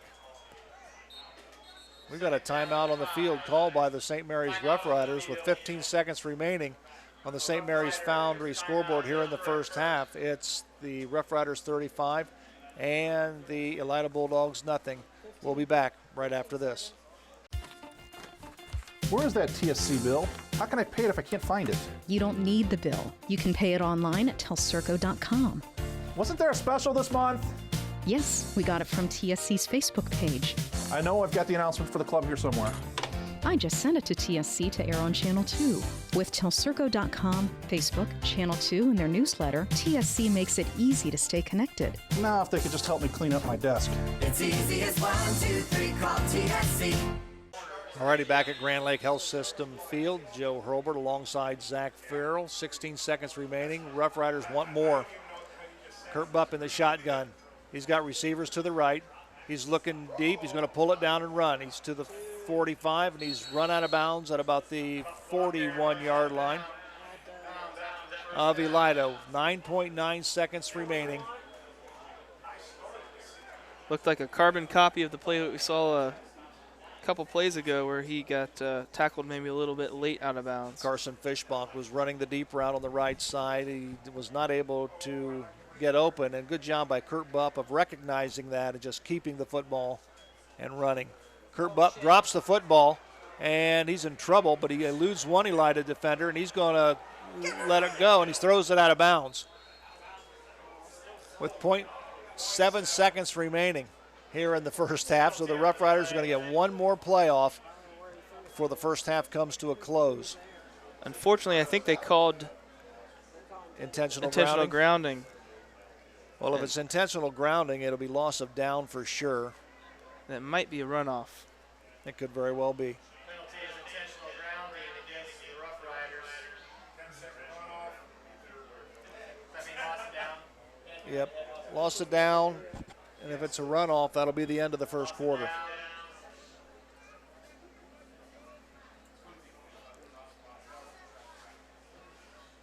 So they're going to move the ball back. Haven't indicated a runoff yet, so there's another rules of the game, Joe. I got to talk to Mark Sisko. Of course, we have those rules of the game in the Doug Fry Show on your Rider Nation station every Thursday night. That gets posted to our YouTube page. 7/10 of a second remaining. Kurt Bump in the shotgun. Stands, he's looking deep. He's going to let it fly for Dylan Troglin, and it's going to be almost intercepted. Good job there by Troglin, turning defensive back and knocking the ball out of the defensive back's hands. So yeah, I guess that's St. Mary's version of a Hail Mary there. It is. That's going to conclude the first half here at Grand Lake Health System Field, where the score on our St. Mary's Foundry scoreboard is the St. Mary's Rough Riders 35 and the Elida Bulldogs nothing. We'll take this break. We'll come back. We'll analyze the first half with Mark Huber. He's supposed to be joining me here shortly. We'll do that and more as we continue right after this. Even though the music on the patio has come to an end, Guarneri's would like to thank everyone for joining them on the patio on Friday nights. Though the music has ended, stop in and try their signature Big Ralph sub, pizza, or calzone. Guarneri's on Spring Street in St. Mary's. Give them a call at 419-394-2244. Vogel's Bake Shop, making thousands of fresh donuts daily, open 7 days a week with stores in St. Mary's, Salina, and Walpock. Also now found in Wagner's IGA in New Bremen, Minster, and Fort Laramie. If you're in the market to buy or sell a home, your job is made easy with Scott Ross Realty.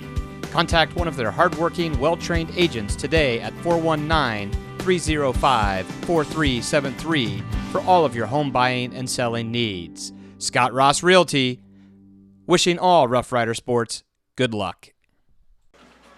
Alrighty, we welcome you back once again to Grand Lake Health System Field. Joe Hurlbert alongside Zach Farrell, where we are at halftime. And the score on our St. Mary's Foundry scoreboard is the St. Mary's Rough Riders 35 and the Elida Bulldogs nothing. Let's take a look quickly as how the Rough Riders put up their 35 points in the first half. In the first quarter, with 11 minutes and 43 seconds remaining, Ty Howell took the opening kickoff, went 90 yards for a touchdown, and St. Mary's led 6-0. A Brandon Bowers point after touchdown was good, and with 11:43 remaining in the first quarter, Riders led 7-0. With 8 minutes and 13 seconds remaining, there was a 46-yard touchdown run by Ethan Wedding, gave the Rough Riders a 13-0 lead. The Brandon Bowers point after touchdown was good, and the Rough Riders led 14-0. Then a 4-yard Ethan Wedding run with 2 minutes and 37 seconds remaining in the first quarter gave the Rough Riders a 20-0 lead. The point after touchdown by Bowers was good, and the Rough Riders led 21-0. Then in the second quarter, an 11-yard Aiden Hinkle run gave the Rough Riders a 26-0 run. And the point after touchdown once again was good by Bowers, and the Rough Riders led 27-0. With 2 minutes and 53 seconds remaining in the first half, a 70-yard hook and ladder play to Troglin, and he took it to the house, and the Rough Riders led 34-0, and the point after touchdown again was good by Bowers, and the Rough Riders led 35-0, which is what the score is here at halftime. Joining me once again, as he did a few weeks back, is Mark Huber. Mark, we're going to analyze a little bit of the first half. What was your assessment? Well, this is a really a tough game for both sides. I mean, appears to be a real mismatch, but Elida did show a little life there for a little bit. They're trying to utilize their skilled players, some speed. St. Mary's, adjusted. Had they gotten that touchdown, I'm not saying it'd make a difference in the ball game, but it would have given them a little bit of excitement, and then turn around St. Mary's, we come back and we score right away, and that's just that's really deflating. It would have made the game 35-7. Yeah, that's probably true, but you never know. something that these young kids for Elida need is some little hope, little inspiration, and scoring a touchdown at that point. But boy, getting that close and then losing in the end zone, and that's hard. I'm not sure if anybody's heard along press row, but the starter that I got at quarterback to start was Spivey. I have not seen Spivey. I've not seen him on the field. I don't know what has happened to him. And, of course, they start young kids, a sophomore quarterback, and then they got the freshman in there at Henderson. So, yeah, last I saw, he was standing on the sideline. Had his uniform on, but no pads. I haven't heard the story if something happened in pregame. Coming into the game, I was expecting to see a lot of him.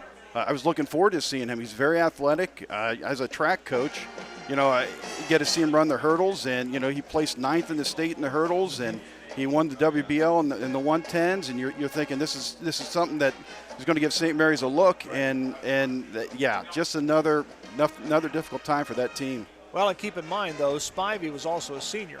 Yeah. So you take a senior out of the starting lineup, you lose a little bit of leadership there, and so maybe it has thrown things in a tizzy for the offense for the Elida Bulldogs.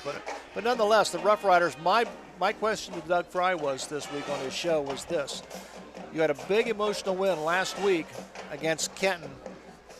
Elida comes in 0-6 overall. How do you keep your ball club up? I think that question's been answered. Yeah, absolutely. And that was a concern of mine, coming in today is, will we have a letdown? I rode in with Russ Bailey, and we had that conversation on the way in. Is, a huge emotional win, like you said, last week. And, Elida, you never know. And at the time, I didn't know that Spivey wasn't playing. And you thought, absolutely, we do things wrong. It could be a different ball game. But, I think that the team has answered and solidified the fact that, they're ready to play ball. Well, in the Western Buckeye League, obviously we talked about that in our pregame show. The Rough Riders need some help, and I haven't heard any scores here along press row, but the big one is Shawnee at OG tonight. OG is 5-0 in the Western Buckeye League, and Shawnee, even though they're 2-3, they can upset some people if they play well. Shawnee, absolutely. Yeah. The last I looked just before I walked over. It looked like OG was up at least 7-0. It's going to be a tough game for Shawnee. They're reeling a little bit with some injuries, trying to get refocused. They had a few wins and then took some losses, and it's hard for that team to recover. But they do have that opportunity, do have that chance. But we need a lot of help. Need a lot of help. Right now, as far as the computer rankings are concerned, the Rough Riders in Division III, Region 12, sit at 4th. So if everything shakes out and they remain in the top 4, they will host the first round of the playoffs, and then we go from there. So, Mark, it's always a pleasure to talk to you. We'll talk to you at the end of the game as we wrap things up. So thanks for joining us. Thank you. All righty.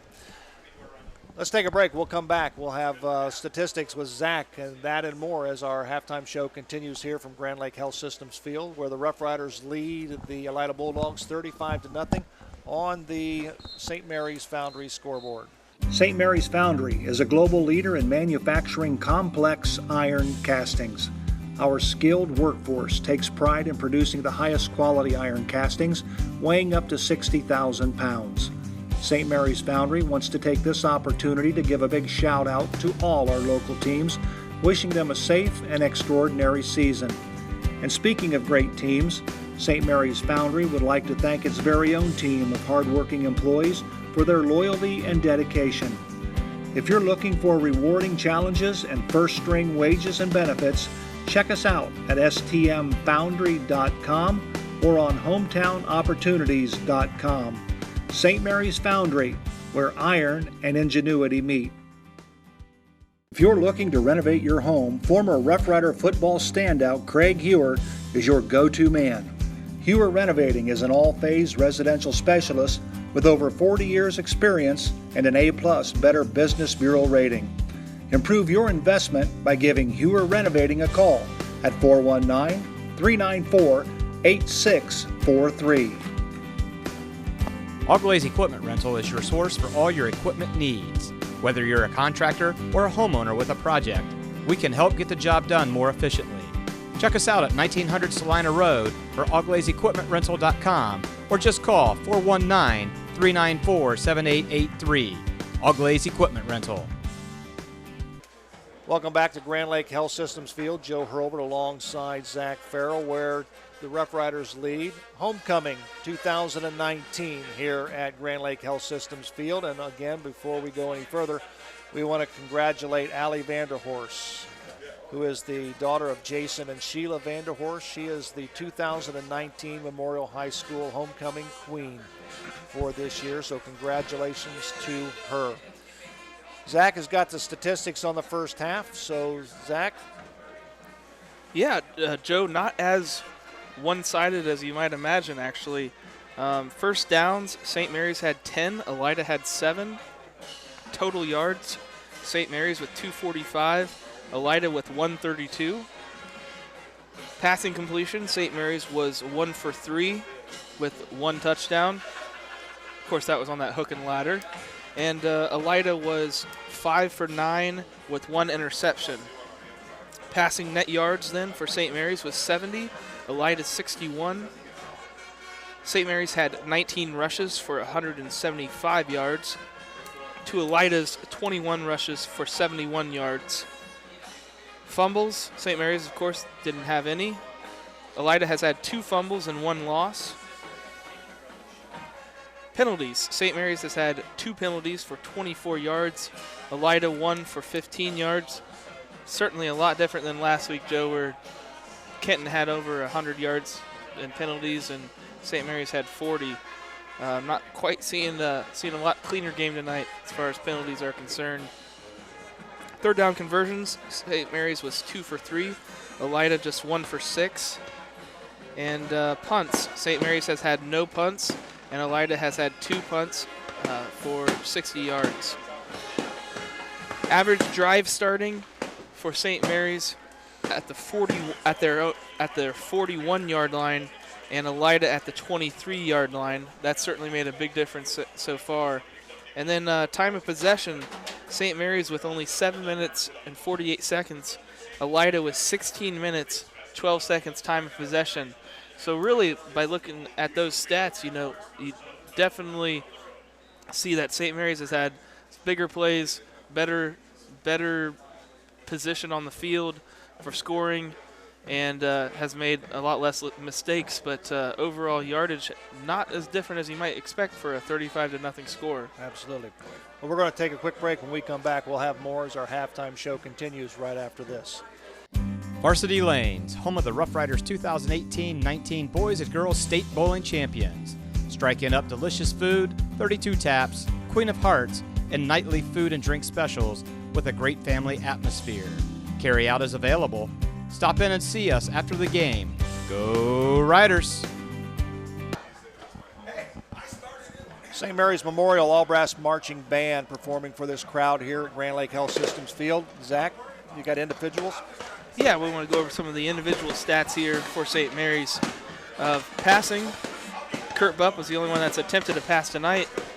I think we had 2 or 3 St. Mary's players that attempted passes against Kitten, but Kurt Bupp has 1 completion, 3 attempts, and a 70-yarder, though, for a touchdown.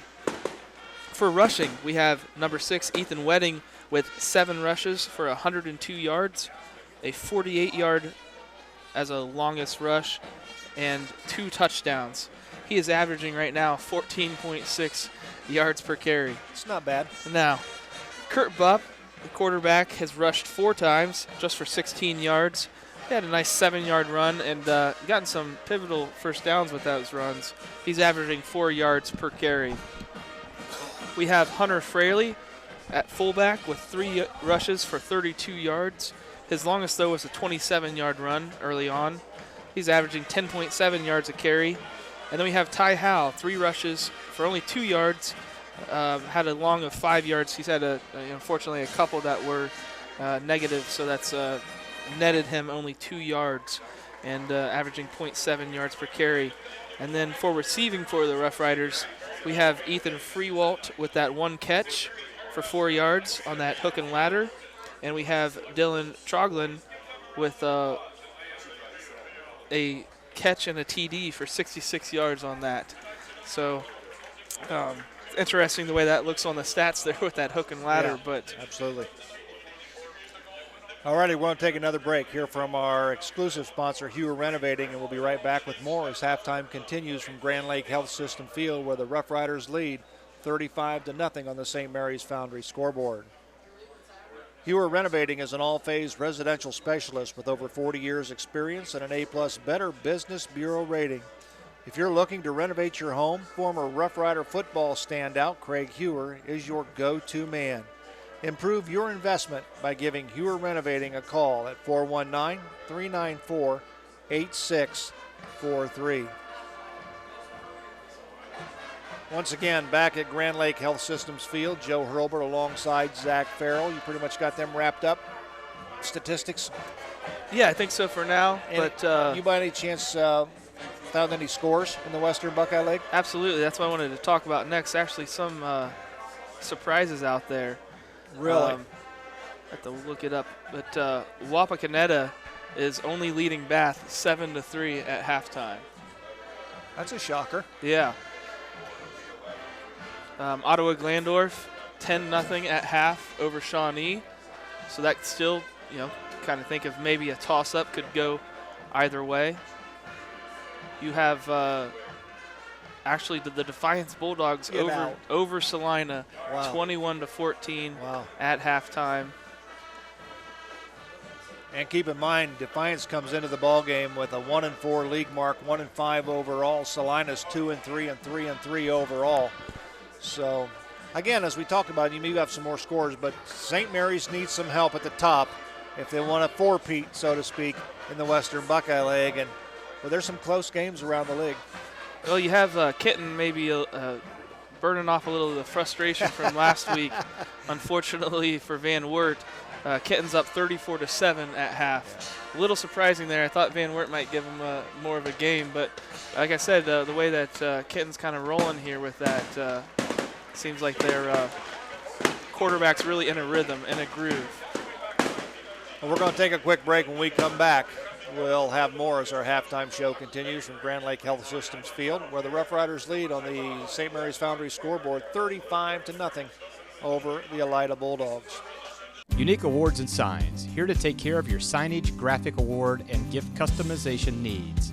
From banners for your graduate or corporate sponsors to awards recognizing those dedicated employees or champion sport teams. Stop in at 1865 Salina Road or call us at 419-394-1612.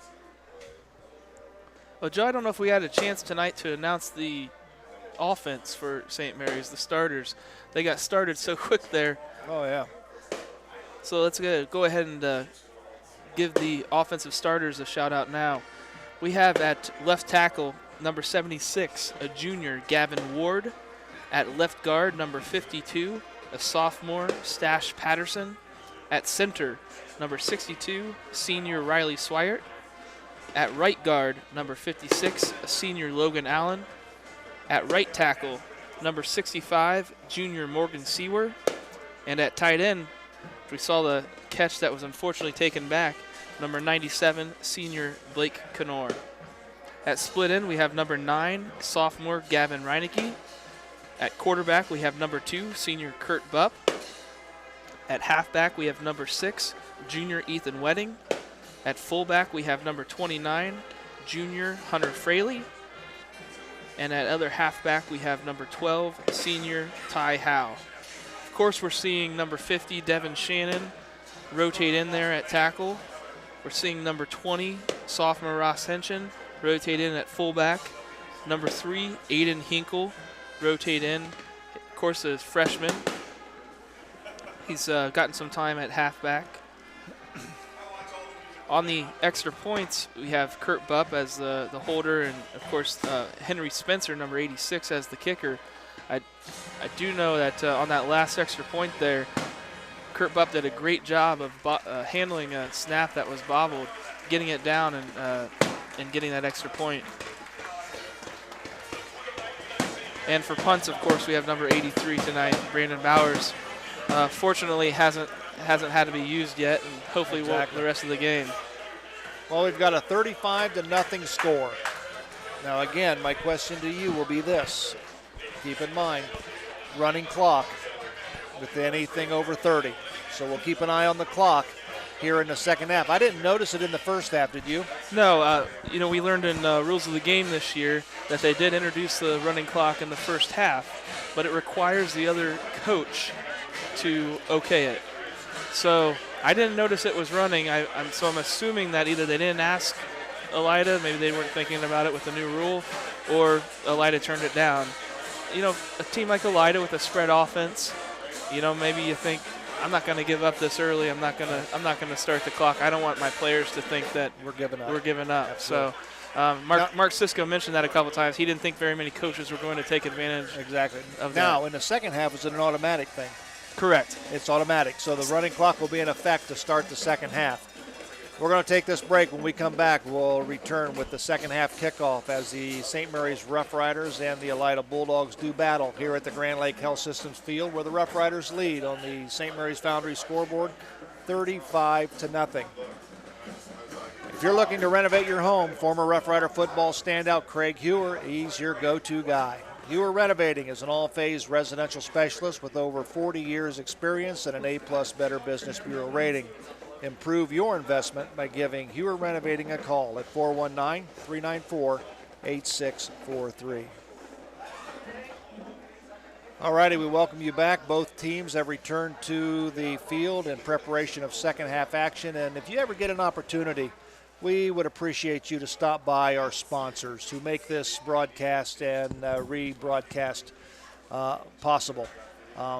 Without them, that we would not be able to do this, and Rider Nation Station thanks them, and we would like for you to do so. Joe, on that note, I did see that Guarneri's was putting up a tent tonight for their band after the game. So even though it's raining outside, they're still going to have that party tonight. So thank you to Guarneri's and stop in. Free Rider is playing tonight to wrap up their live music at post-game activities. So if you get a chance, stop into Guarneri's and see them and thank them for being a sponsor. Also stop in and thank Albert Sporting Goods, All Glaze Equipment Rental, Dave Weilbacher, Attorney at Law, Fellowship of Christian Athletes, Guarneri's Pizzeria, Unique Awards and Signs, Varsity Lanes and Vocals Bake Shop, bringing you Rough Rider football each Friday night. And on the Doug Fry Show, it's Glass Derringer Investment Management, Scott Ross Realty, Vogel Bake Shop. For rules of the game, it's Guarneri's Pizzeria, as well as their sponsorship of the Big Ralph Rider replay. And our exclusive sponsors, thank them, the St. Mary's Foundry for sponsoring our scoreboard, Hewer Renovating our halftime program, and Laura Yelton, State Farm Insurance Agent, for our kickoff and kickoff return. Joe, I just talked to a couple people here at halftime. It turns out Spivey has a concussion. Really? So I believe Elida is on their fourth quarterback for this year. No kidding. It was, they're on their second head coach too, so a lot of kind of turmoil in that program. But it's good to see that the players are playing hard, and they really seem to be responding. Haven't lost composure, still fairly disciplined. Well, that's kind of ironic because we talked about the concussion protocol this week on the Doug Fry Show and some of the things that doctors and trainers look for to obviously hold a player out of a contest like this. And, one of the things that I failed to mention, would like to mention as far as the concussions are concerned, a lot of times it's just win at all costs and put a player in just to play him. But here's the deal. My opinion is this. If you have a player and you're suffering a head injury or a concussion, don't be a hero, because this is the rest of your life. And we've seen a lot of players in the NFL, some of these players like Kenny Stabler, Frank Gifford, all suffered. Junior Seau, who was an outstanding quarterback for the San Diego Chargers, or linebacker for the San Diego Chargers, recently passed away a few years back, and it's all due to head injuries. So really, in all honesty, at this young age, don't be a hero. Go with the protocol, and if you're out 5 games, you're out 5 games. But, the rest of your life and your mental health is far more important for Absolutely. Absolutely.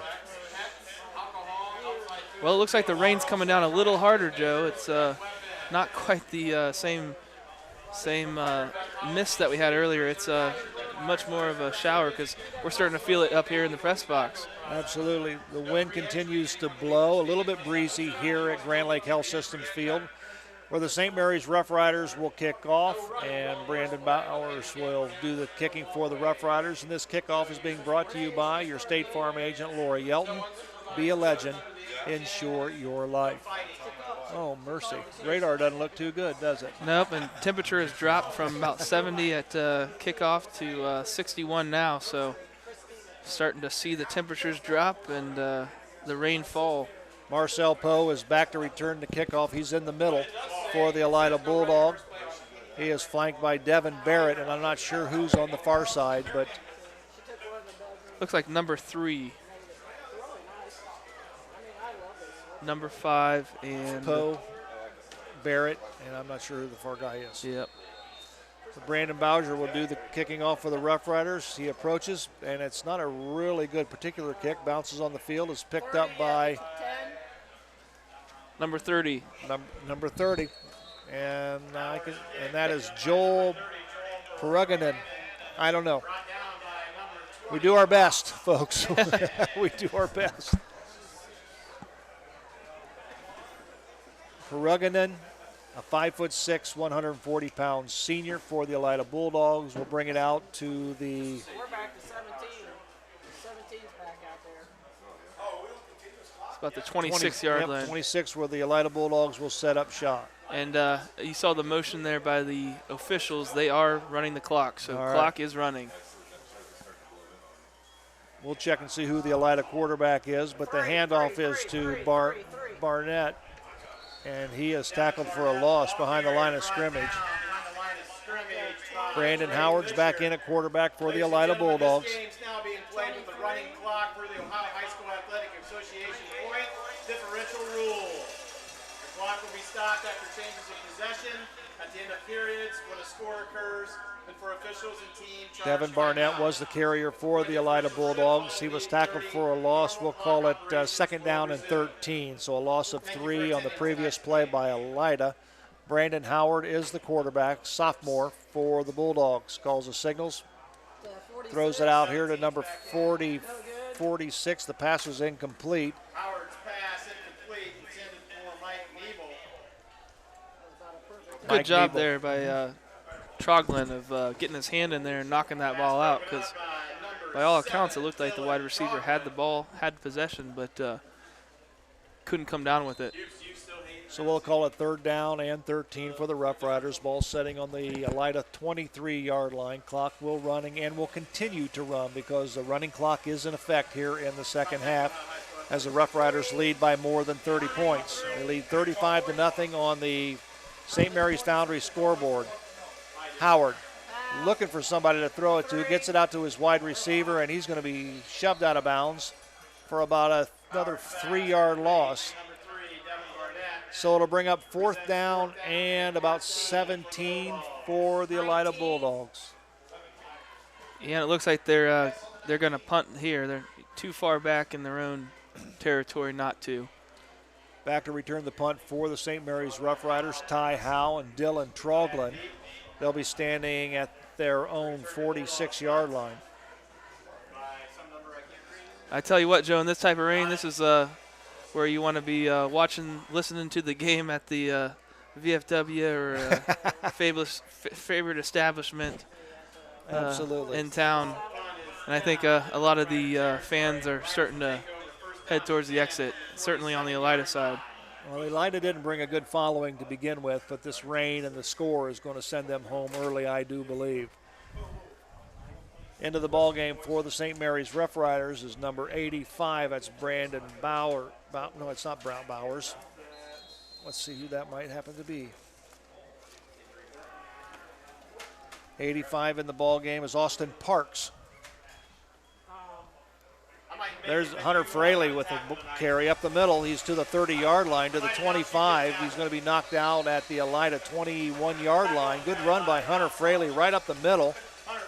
Good blocking up front for the St. Mary's Rough Riders. Riley Swigert, Stash Patterson, Logan Allen, Gavin Ward, Morgan and Devin Shannon, I believe, all up front.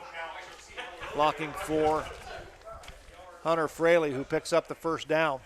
It'll be first down and 10 for St. Mary's at the Elida 21-yard line.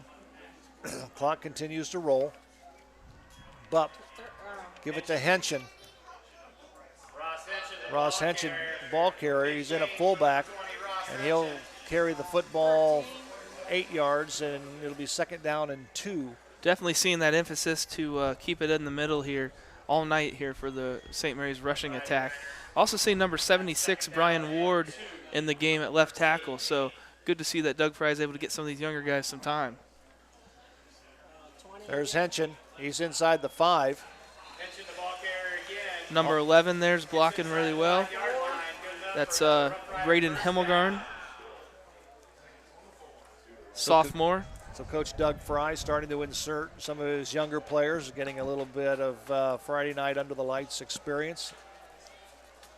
And this is the fun time for the announcers and the stats people to start pouring through the pages here to find out who some of these people are. There's Hemmelgarn with the carry. Braden Hemmelgarn sweeps right, touchdown for the Rough Riders. We'll give him a 4-yard run. And the Rough Riders are on the scoreboard again with 7:34 remaining here in the third quarter, 41-0. Well, it's a classic-looking sweep. Guards were out in front of him, but you know what? They didn't even have to touch anybody or block anybody. He just did it himself, ran to the pylon, and was untouched there. That was just his speed taking over. Henry Spencer will do the point after for the Rough Riders. The kick is up, and it is no good. I believe it was partially blocked by the Elida Bulldogs, but with 7 minutes and 34 seconds remaining here in the third quarter, the Rough Riders lead on the St. Mary's Foundry scoreboard by a score of 41-0. We'll take a break. We'll come back right after this. Here to help make life go right is your local Good Neighbor State Farm agent, Laura Yelton, with 30 years experience.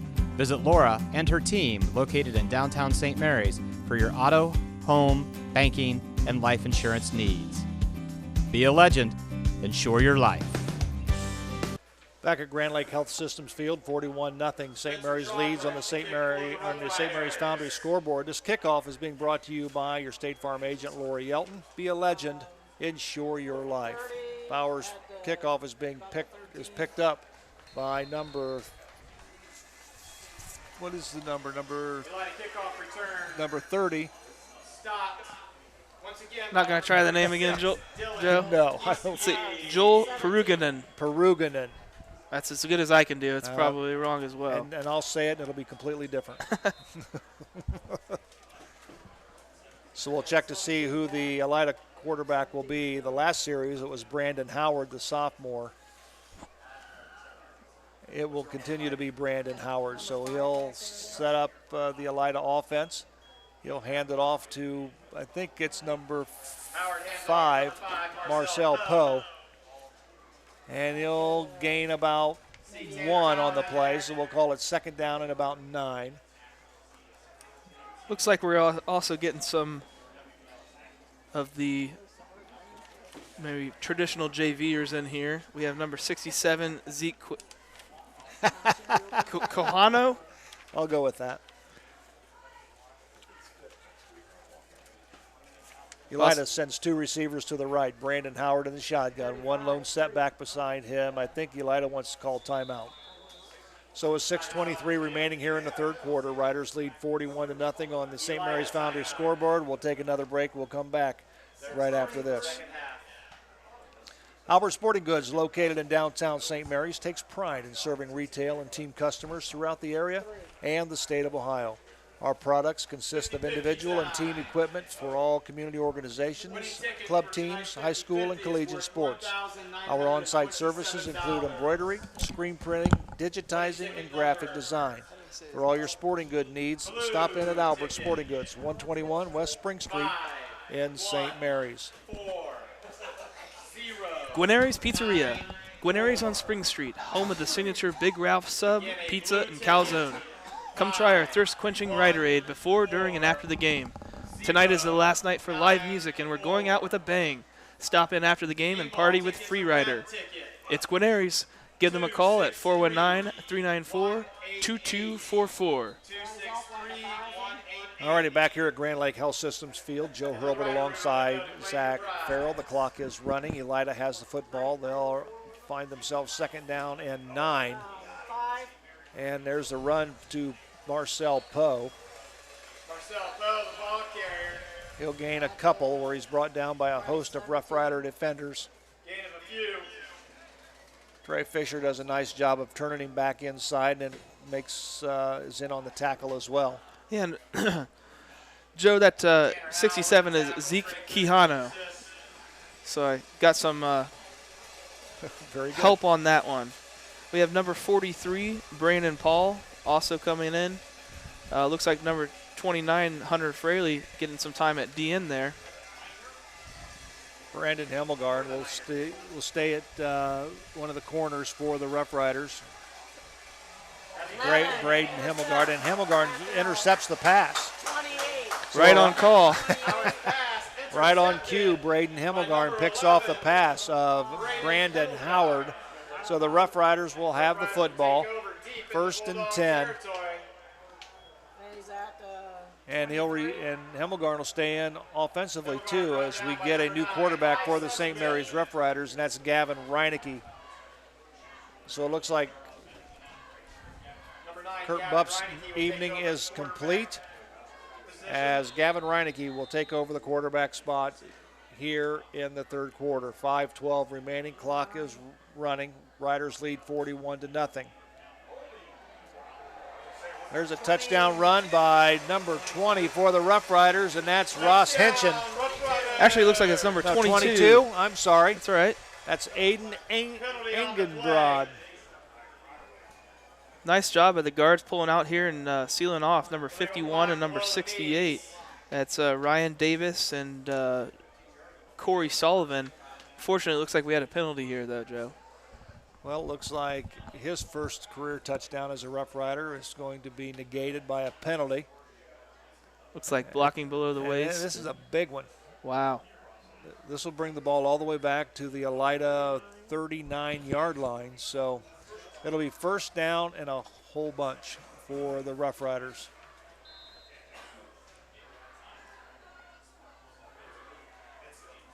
We'll call it second down and 26. Ross Henchen. Ross Henchen will take it to the house. That is a Rough Rider touchdown. Boy, Ross Henchen Ross Henchen. from 39 yards out will take the ball to the house for the Rough Riders. Untouched, Joe. Another trap right up the middle. I saw one of Elida's linebackers running completely the opposite direction from where the ball was. So great job on the fakes there by the running backs. Here's the kick. The point after touchdown is good by number 99. That's Spencer Troglin. So Spencer Troglin into the ball game, and his point after is good. So the St. Mary's Rough Riders, with 4:44 remaining here in the third quarter, lead the Elida Bulldogs on the St. Mary's Foundry scoreboard, 48-0. We'll take a break. We'll come back right after this. Do you find yourself faced with injustice or confronted with a legal matter that you need help resolving? If so, call attorney David Walbacher at 216-225-9181. That's attorney David Walbacher for all your legal needs. Back at Grand Lake Health Systems Field, well, Zach, the onslaught continues. Yep. As a Rough Rider fan, though, you get to see a lot of these younger players get in, get some valuable playing time. A lot of these players probably the first time on this field at night with the lights. Well, it's time now to pull out the program because we're going to see a lot of player changes, so help me out when you can. This is Kickoff brought to you by your State Farm agent, Laura Yelton. Be a legend. Ensure your life. Spencer Troglin's kick finally gathered up by Troglin's kick is taken by Elida, and immediately the ball carrier was brought down at the 25-yard line. Yeah, number 8, B.J. Carter there bobbled the ball a little bit and almost gave St. Mary's the ball back, which Elida does not need that right now. Not right now. here in the second half, I don't believe Elida's crossed over to St. Mary's territory. So the clock continues to run. Seeing number 24 in the game, Eugene Farrell Jr., 36, Dylan Giesecke.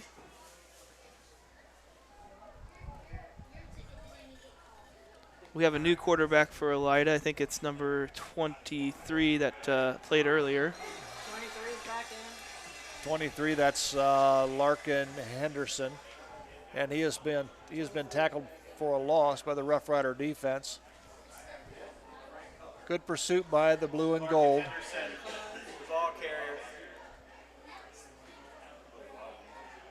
Boy, a lot of blue and gold. Looks like number 25, Kellen Eganbrud, in on that tackle.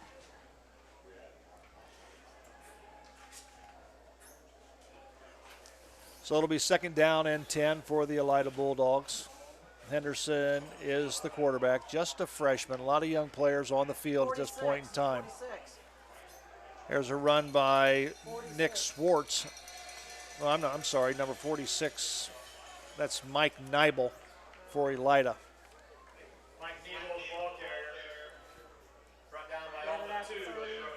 So we'll give him a gain of about 5. It's 3rd and 5 for the Elida Bulldogs, and they'll set the football at their own 30-yard line. Whole host of Rough Riders in there to make that tackle, including Ross Henchen and Aiden Eganbrud and Austin Parks. Larkin Henderson, the quarterback. 2 receivers to the left, 2 to the right for Elida. Got a man in motion. He'll give it to Poe. No, I'm sorry, it's Devin Barnett. Handoff to Devin Barnett. Brought down by number 22, Aiden Eganbrod. Bulldogs are able to move the chains. First down to 10 from the 35. Good job by the Rough Rider defense. The clock continues to run. We're down to 2:08 remaining here in the third quarter. First and 10 for Elida at their own 35-yard line. 46 is way out there. Henderson calls the signals. He's going to roll to the right. He's going to look to pitch it. He doesn't. He keeps it. And he is brought down by number 95 for the Rough Rider. That's Brandon Headley. 6'1" junior in there getting some playing time. Does a nice job of staying parallel to the line again, taking a good angle and able to take the Elida quarterback down almost for a loss, maybe just a little bit. We'll still call it second down and 10. Little to no gain, if any. Henderson, the quarterback. 2 receivers to the left, 2 to the right for the Elida Bulldogs. Henderson drops straight back. He's looking for a receiver, throws it long, and the ball is caught by Barnett. Barnett to the 30, 25. He cuts across the field. He's got a blocker in front of him. He's to the 10, to the 5, and he is knocked out of bounds at the St. Mary's, we'll call it the 4-yard line, I believe. Yep. Just a great job by number 3 for Elida, Devin Barnett, of just going up and taking the ball down. A few Rough Riders around him, but they weren't really in position to make a play on the ball, and some excellent running after the catch there. Good job though by Braden Himmelgarn for tracking him down. Didn't get caught up in the block. Yeah, I mean, he didn't give up on the play and knocked him out of bounds. It'll be first and goal at the Rough Riders 4-yard line. We're at 15 seconds and ticking here in the third quarter. 48-0 St. Mary's. Henderson's going to roll to his right, and he looks to the end zone. The pass is incomplete. Henderson's pass incomplete. And that's going to be the end of the third quarter on the St. Mary's Foundry scoreboard. The St. Mary's Rough Riders 48, and the Elida Bulldogs nothing. We'll be back with the fourth and final quarter right after this. Fellowship of Christian Athletes is a middle school and high school club looking to spread God's love throughout numerous schools and communities of our local area. FCA's favorite play of the game is both teams joining together in prayer at the conclusion of the game. God bless you, sports fans. And also at this point in time, when we got a moment, it's time now for our Big Ralph Ryder replay, brought to you by Guarneri's on Spring Street, home of the signature Big Ralph sub, Fakes the pizza, and handoff, looks calzone. over the middle, throws. It's intercepted by Van Vossler. Scott Vossler, 10, 5, and down to about the 3-yard line. Sophomore linebacker Scott Vossler stepped in front of the pass. Well, we hope you're enjoying those Big Ralph Ryder replays here on your Ryder Nation station. I'll tell you what, that's there's a lot of them. We got a few more games. We'll hear a few more, but it's always a treat for me to hear those replays and those calls by the Big Ralph. I sure do remember that one, Joe. I was a freshman in high school. I was in the band, in the marching band. We could be in the freshman football team and still be in marching band then. Had the biggest bass drum, but I loved it because I was able to check out every single game from right on the field. So Scott Vossler, of course, was a great linebacker for us. I think started all 3 years of his high school career and was a great mentor for us younger. Now, how's this going to work out? Because there's no time on the clock. Touchdown, Elida. They're going to give Elida a touchdown, but I have no idea how that works because there was literally no time on the clock. None. Penalty on St. Mary's. Oh, was it? Okay. Oh, while we were away listening to our Big Ralph Ryder replay, there was a penalty on the play, and so they'll get it one more time, and that's what they did. So with no time on the clock, Elida scores. Yeah, I wasn't sure what happened there either. I didn't see any penalty on the play, but must have been a penalty on St. Mary's, so they were able to do one more play there in the third quarter. Point after touchdown. Kick is low, but it's good. And so Elida is on the board for the first time as the third quarter comes to an end. The St. Mary's Rough Riders lead on the St. Mary's Foundry scoreboard, 48-7. We'll come back with our fourth and final quarter right after this. Albert Sporting Goods, located in downtown St. Mary's, takes pride in serving retail and team customers throughout the area and the state of Ohio. Our products consist of individual and team equipment for all community organizations, club teams, high school and collegiate sports. Our on-site services include embroidery, screen printing, digitizing, and graphic design. For all your sporting good needs, stop in at Albert Sporting Goods, 121 West Spring Street in St. Mary's. Back at Grand Lake Health Systems Field, Joe Hurlbert along with Zach Farrell. We want to remind everyone that you can watch the replay of tonight's ball game on TSC TV channel 702 and 13.1 starting Monday morning at 10 a.m. This kickoff return is being brought to you by your State Farm agent, Lori Yelton. Be a legend. Ensure your life. Standing back to receive this kickoff is number 11, Braden Hemmelgarn. He'll be the man in the middle. Well, as expected, Joe, most of the stands are emptying. I bet a lot of people going to Guarneri's to absolutely check out Free Rider. Check out Free Rider. Listening at all the establishments around.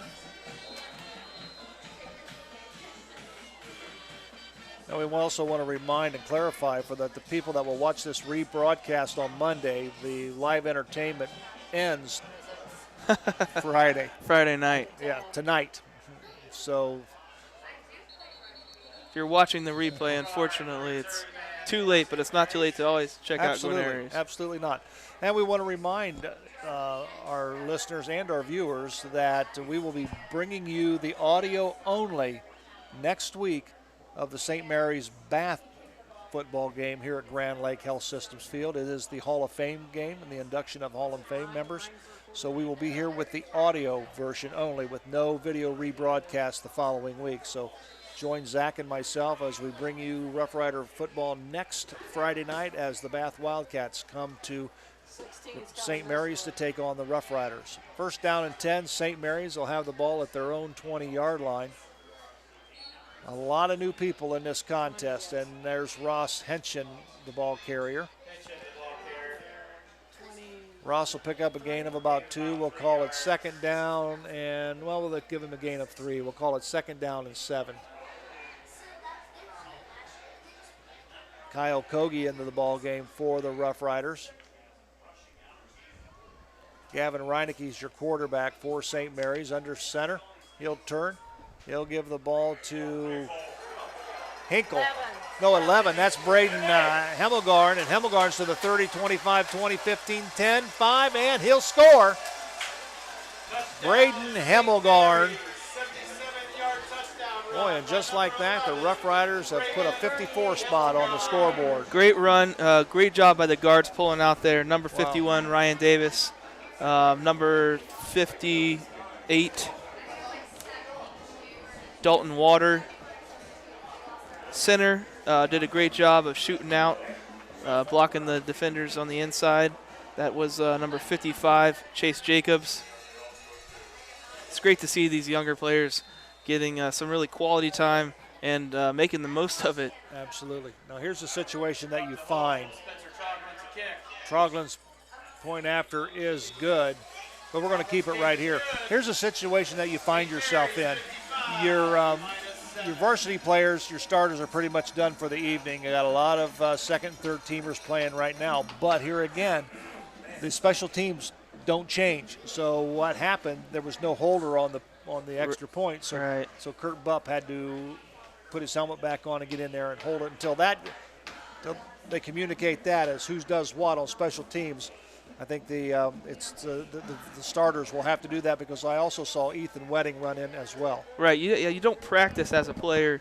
You don't practice what the game's going to be like when you're up 55-7. Right. The coaches, they know that they're going to rotate people in, but it's harder to figure out on the special teams especially, are we going to stick with the starting special teams, or are we going to bring in the entire JV special teams, or are we going to put some players in there where we want? For instance, right here, it looks like they probably have the JV kickoff team in there now. So they got that set up and ready to go, but they didn't have quite everybody that they needed on the extra point. This kickoff is being brought to you by your State Farm agent, Laura Yelton. Be a legend. Insure your life. I think the kicker for the St. Mary's Rough Riders is going to be Henry Spencer, I believe.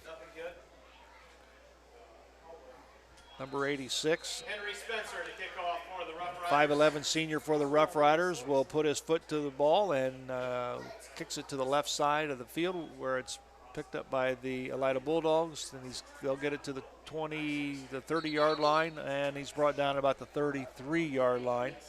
Yeah, number 23, Zach Hesse in there, it looked like. 44, Ryan Meyer getting in there. Tackles for the Rough Riders by 23, Zach Hesse, 44, Ryan Meyer. Also in and kickoff is Austin Parks, getting some playing time on special teams. Number 9, like to see your quarterback there, Gavin Reinecke, able to put his head down and make a tackle there too. Not afraid to take some hits and put some hits on other people. Absolutely. 10 minutes remaining here in the ball game. 55-7 Rough Riders. Elida has the football. And this is number 3, I think, Barnett. Yep. Barnett with a nice run for Elida Bulldogs. He'll cross midfield and was shoved out of bounds at about the 45-yard line by Eugene Farrell Jr. Any relation? No relation. Spelled a little bit differently. So Elida will have the ball first and 10 at the Rough Riders' 46-yard line.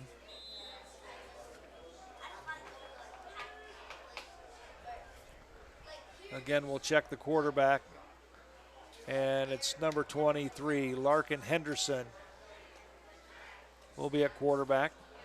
The freshman, he'll call the signals. He's got a lone setback beside him. We've got a flag on the field, and it's going to be delay a game. But the clock's going to continue to run. Keep it going. They want it going. Let's go.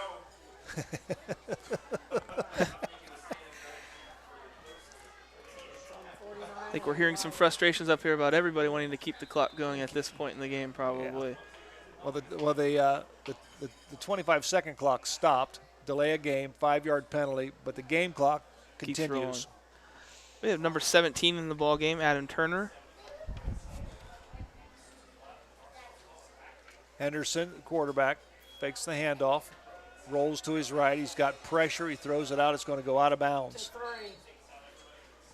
Tell you what, great job by some of these younger players putting some pressure on Absolutely. them. We talked about earlier in the game how big some of these linemen are for Elida, and you know, St. Mary's may have some more fresher legs, but still doing a great job of putting pressure on the quarterback, flushing them out, and keeping the 15 yards there. Yep. That's second down and 15. Ball is at the Elida 49-yard line. Barnett will be split out wide to the right. 3 receivers to the left. Pose in motion, and Henderson's going to keep it. He's at the 45-yard line, and he is tackled there by a host of Rough Riders. Good job on the defense. And on the tackle, number 17, that's Adam Turner. We've got some new players into the game. Looks like number 48, Carter Liette.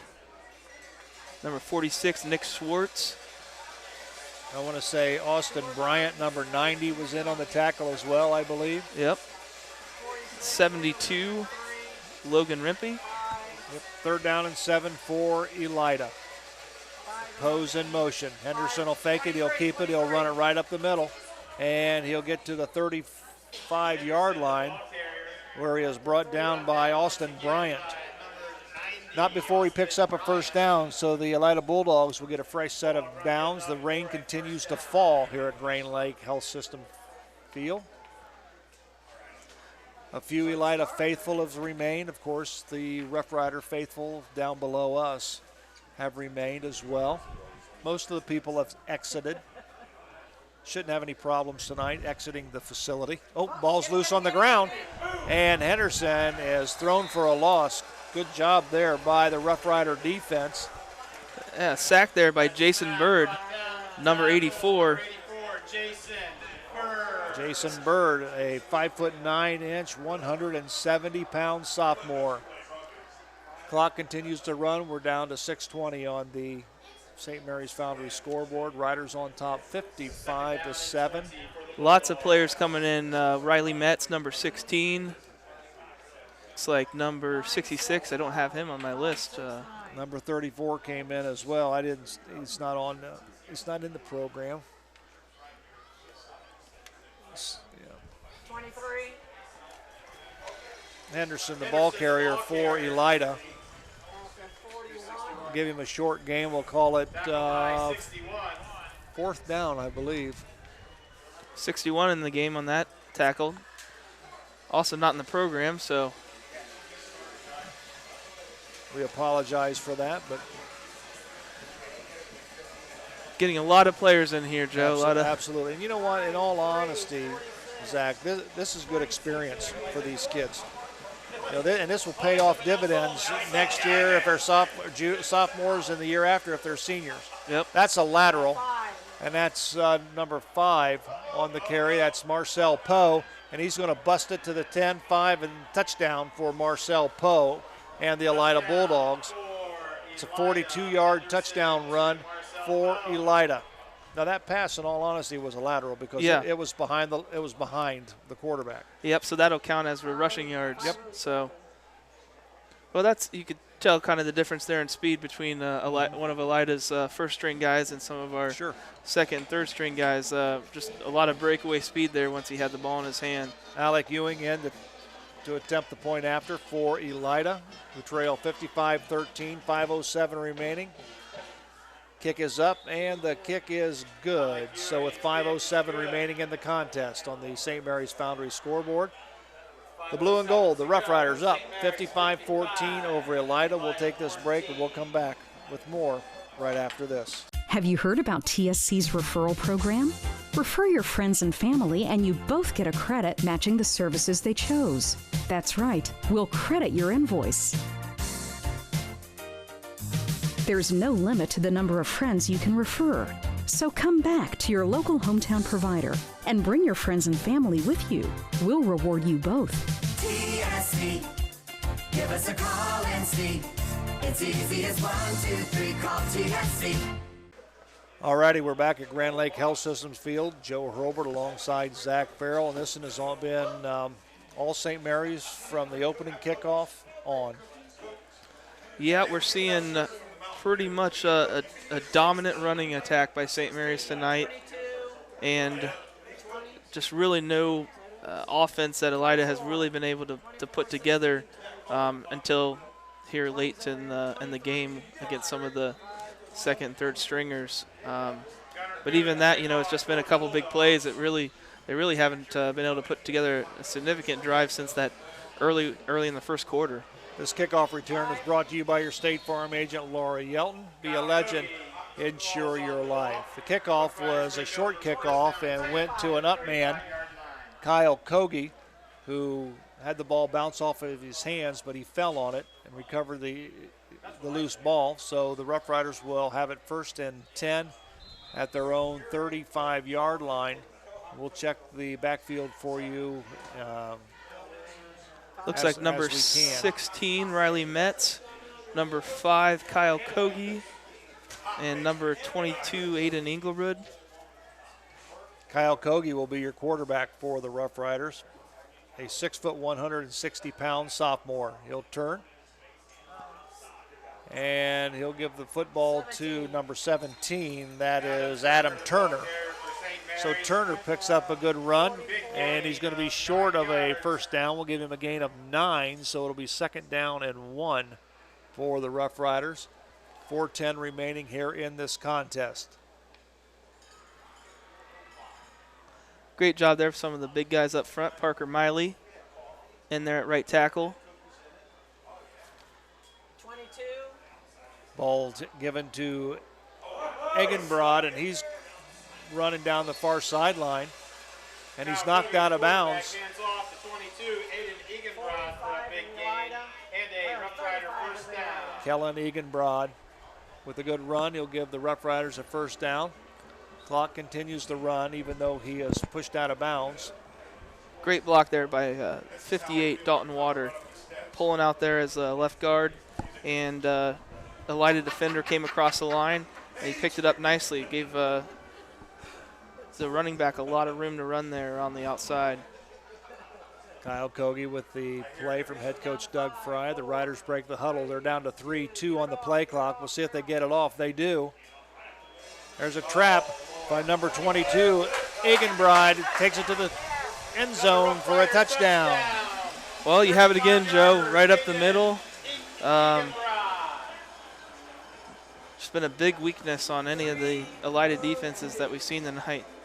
Great job, right number 60, Parker Miley, sealing off the linebacker really nice. He got a good block downfield by Riley Metz to really get him into the end zone. So I believe Henry Spencer will try the point out of the hold of Gavin Reinecke. PAT is good.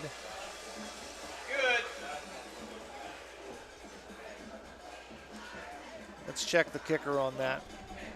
It was Spencer Troglin, number 99. Not Henry Spencer. We'll keep it right here. 3:02 remaining in the contest. 62-14, Rough Riders lead. I want to remind everybody again that you can watch the replay of this ball game on TSC TV channel 702 and 13.1. They will begin airing Monday at 10 a.m. Also next Friday, the Hall of Fame game as the Bath Wildcats come to Grand Lake Health Systems Field to take on the Rough Riders. And Zach and I will be on with the audio portion only on Rider Nation Station. We'll be on the air roughly around 6:45. Also, join us this week and check out on Rider Nation Station the Doug Fry Show and the Rules of the Game with Zach and Mark Sisko. Tell you what, Joe, we've got 2 questions sent to us today. Really? So that's pretty exciting that we're getting some of the viewers that are out there that are sending their questions in. I know Mark loves that. He loves hearing from the public about what some of the questions are about officiating. This kickoff is brought to you by your State Farm agent, Laura Yelton. Be a legend, insure your life. Poe, the ball carrier on the return. No, Devin Barnett. I'm sorry, Devin Barnett. Nice job by Ryan Meyer there of staying in front and not getting juked at all and taking down Barnett. Wrapped him up nicely. Clock continues to run. as the running clock has been in effect the entire second half. A little bit of confusion by the Elida Bulldogs. Everybody said we got motion. The ball is loose on the field. It was snapped over the quarterback's head, and it's recovered by the Elida Bulldogs. Recovered by the Bulldogs, brings them back to the Nasir Williams is the quarterback. I think he's the one that recovered it there as running back. Okay. Second down, 20. New name and number for us tonight. Yeah, absolutely. It's second down and 28. Ball is on the Elida 13-yard line. And 17, Brandon Howard is back in at quarterback. So. All righty. Thanks, Zach. Yeah. Musical quarterbacks again, Joe. Absolutely. Brandon Howard's the quarterback. He kept the football, and he'll give him a couple. Stuck by number 90, Austin Bryant.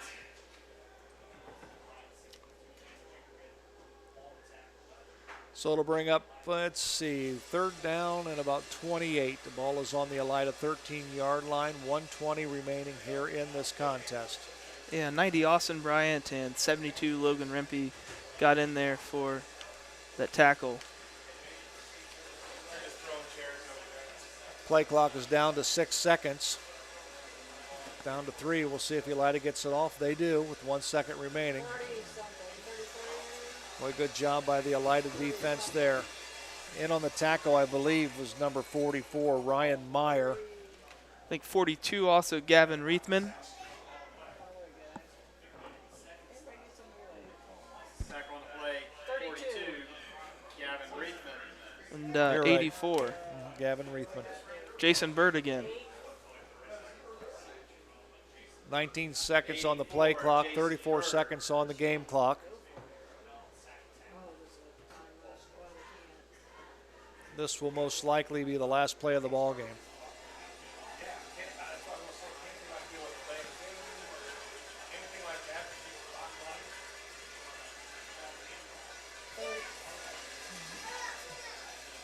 And that's going to be the end of the contest as the Elida, they can't stop the clock. Well, it's fourth down, so it's a change of possession, so I think they're going to have to stop the clock. Okay, that's it. So there'll be one more. They're going to run it.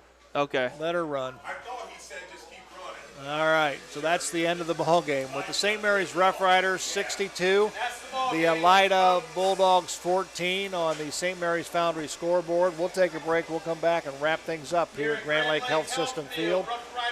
We'll do that and more when we come back right after this.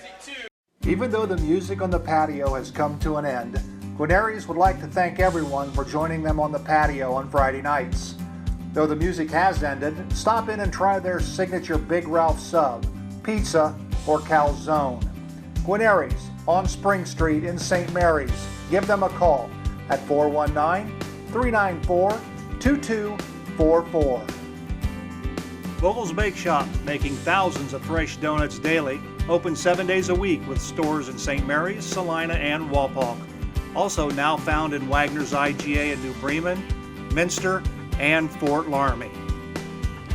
If you're in the market to buy or sell a home, your job is made easy with Scott Ross Realty. Contact one of their hardworking, well-trained agents today at 419-305-4373 for all of your home buying and selling needs. Scott Ross Realty, wishing all Rough Rider sports good luck. Welcome back to Grand Lake Health Systems Field. Joe Hurlbert along with Zach Farrell. Well, I'm going to be joined here again by Mark Huber.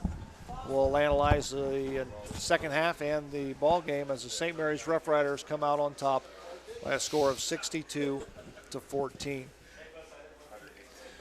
Well, Mark, in the second half, running clock took effect, and which is automatic by the OHSAA rules. But when it's all said and done, the Rough Riders got a lot of young kids in the ball game. That is one of the positives in this situation. You know, both sides got everybody in, a lot of playing time, a lot of people. Skilled players got touches, and the linemen got to hit somebody, and that's what the game's all about. And it's a good thing that Ohio High School went to this years ago. It's a fair situation just to get the game going. Absolutely. For the Rough Riders, they put 62 points on the board. I think that's the most they've put on the scoreboard this year. But again, Elida Bulldogs, I mean, I'm sure there's some things that you can learn from this ball game. Absolutely. I talked to at halftime a couple of their coaches, and they said that with the Spivey, he had a concussion this week, and they were down to their fourth quarterback, a kid that didn't even play JV quarterback. So it was a tough situation for them. I think there's a lot of things for them to learn. Right now they may not think so, but I think there's some experience in terms of getting out on the field, and in a Friday night situation is always a good thing. Well, when you're a sophomore and you get to play under the lights, like you said, if they play as a sophomore, that experience tonight carries over not only to the rest of the season but next year. And then Absolutely. You get more experience, and it's just something different about playing under the lights than maybe in a JV contest on Saturday morning or whatever the case may be. So good experience for the young players. They got a lot of playing time. I don't know how many series the varsity played in the second half, maybe 3 at the max, I would think, and then they were pretty much done. Yeah, I think it was about 3, but like you said, that's what the game's about, is coming for these kids to play on a Friday night. Good experience, something they can talk about, when they're our age and such, about the excitement of playing on a Friday night.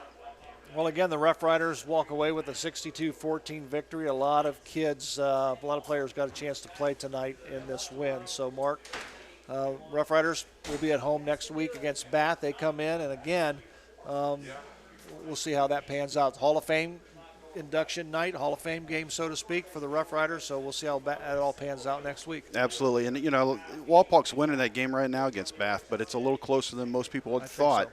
So, it's a rainy night, and it's at Bath as well, so that could be contributing to it. So, we'll see what Bath brings, next week. All righty, Mark. Thanks for stopping by. We'll talk to you next week. All right, thanks. This halftime is being brought to you by Hewer Renovating. If you're looking to renovate your home, former Rough Rider standout Craig Hewer is your go-to man. Hewer Renovating is an all-phase residential specialist with over 40 years experience and an A+ Better Business Bureau rating. Improve your investment by giving Hewer Renovating a call at 419-394-8643. Rough Riders 62-14 winners over the Elida Bulldogs tonight here at Grand Lake Health Systems Field. Here to take a look at the statistics in the ball game. Once again, here's Zach. Yeah, so St. Mary's had 16 first downs tonight. Elida had 12. Total yards, 482 for St. Mary's, 245 for Elida. Passing stayed the same for St. Mary's from the first half, 1 for 3 for a touchdown. Elida was 7 for 14 for 2 interceptions. Passing net yards for St. Mary's, 70, for Elida, 118. St. Mary's had 29 rushes for 412 yards.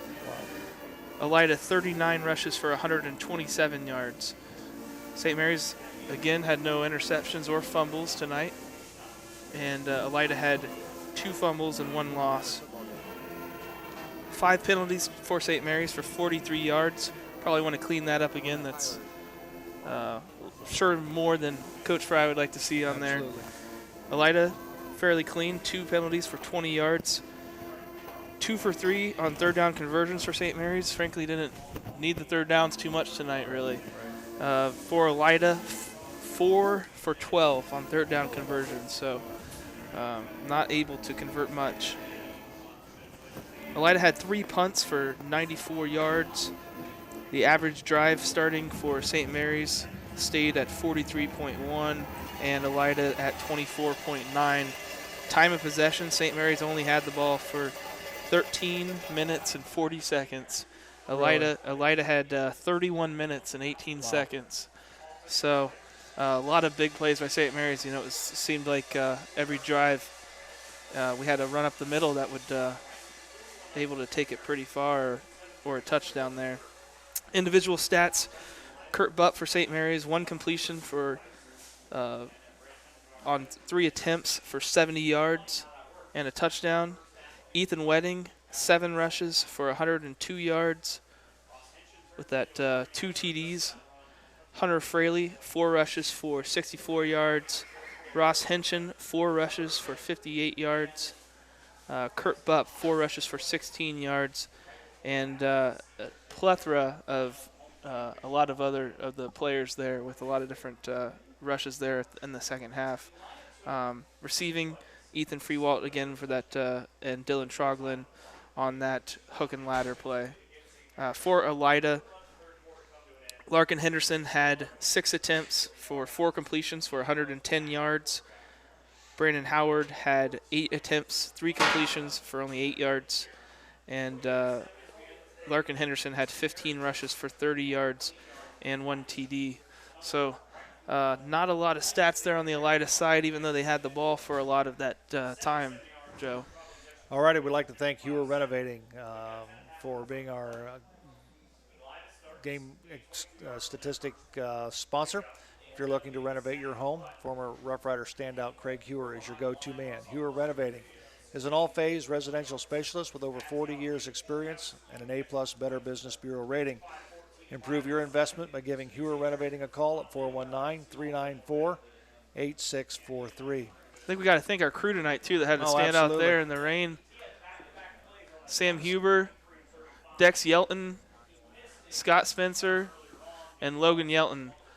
It's getting chilly out there, Joe. I'm glad that we were able to stay in this nice new press box. Absolutely. So we, again, thank our crew for bringing the shots that you will see on Rider Nation Station. And, again, you can see this game on Monday, replayed on TSC Channel 702 and 13.1 starting at 10 a.m.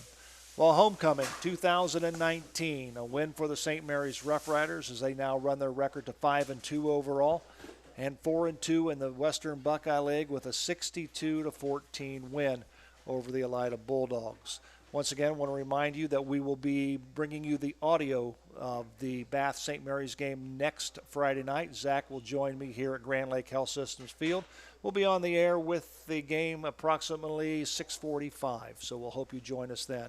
Once again, our final score here at Grand Lake Health Systems Field. The Rough Riders 62, the Elida Bulldogs 14. For Zach Farrell, I'm Joe Hurlbert and our entire Rider Nation Station crew. So long, everyone. We'll see you next week with more Rough Rider football. Thanks for watching another episode of Rider Nation Station. Help us help you by subscribing on YouTube or following us on Facebook.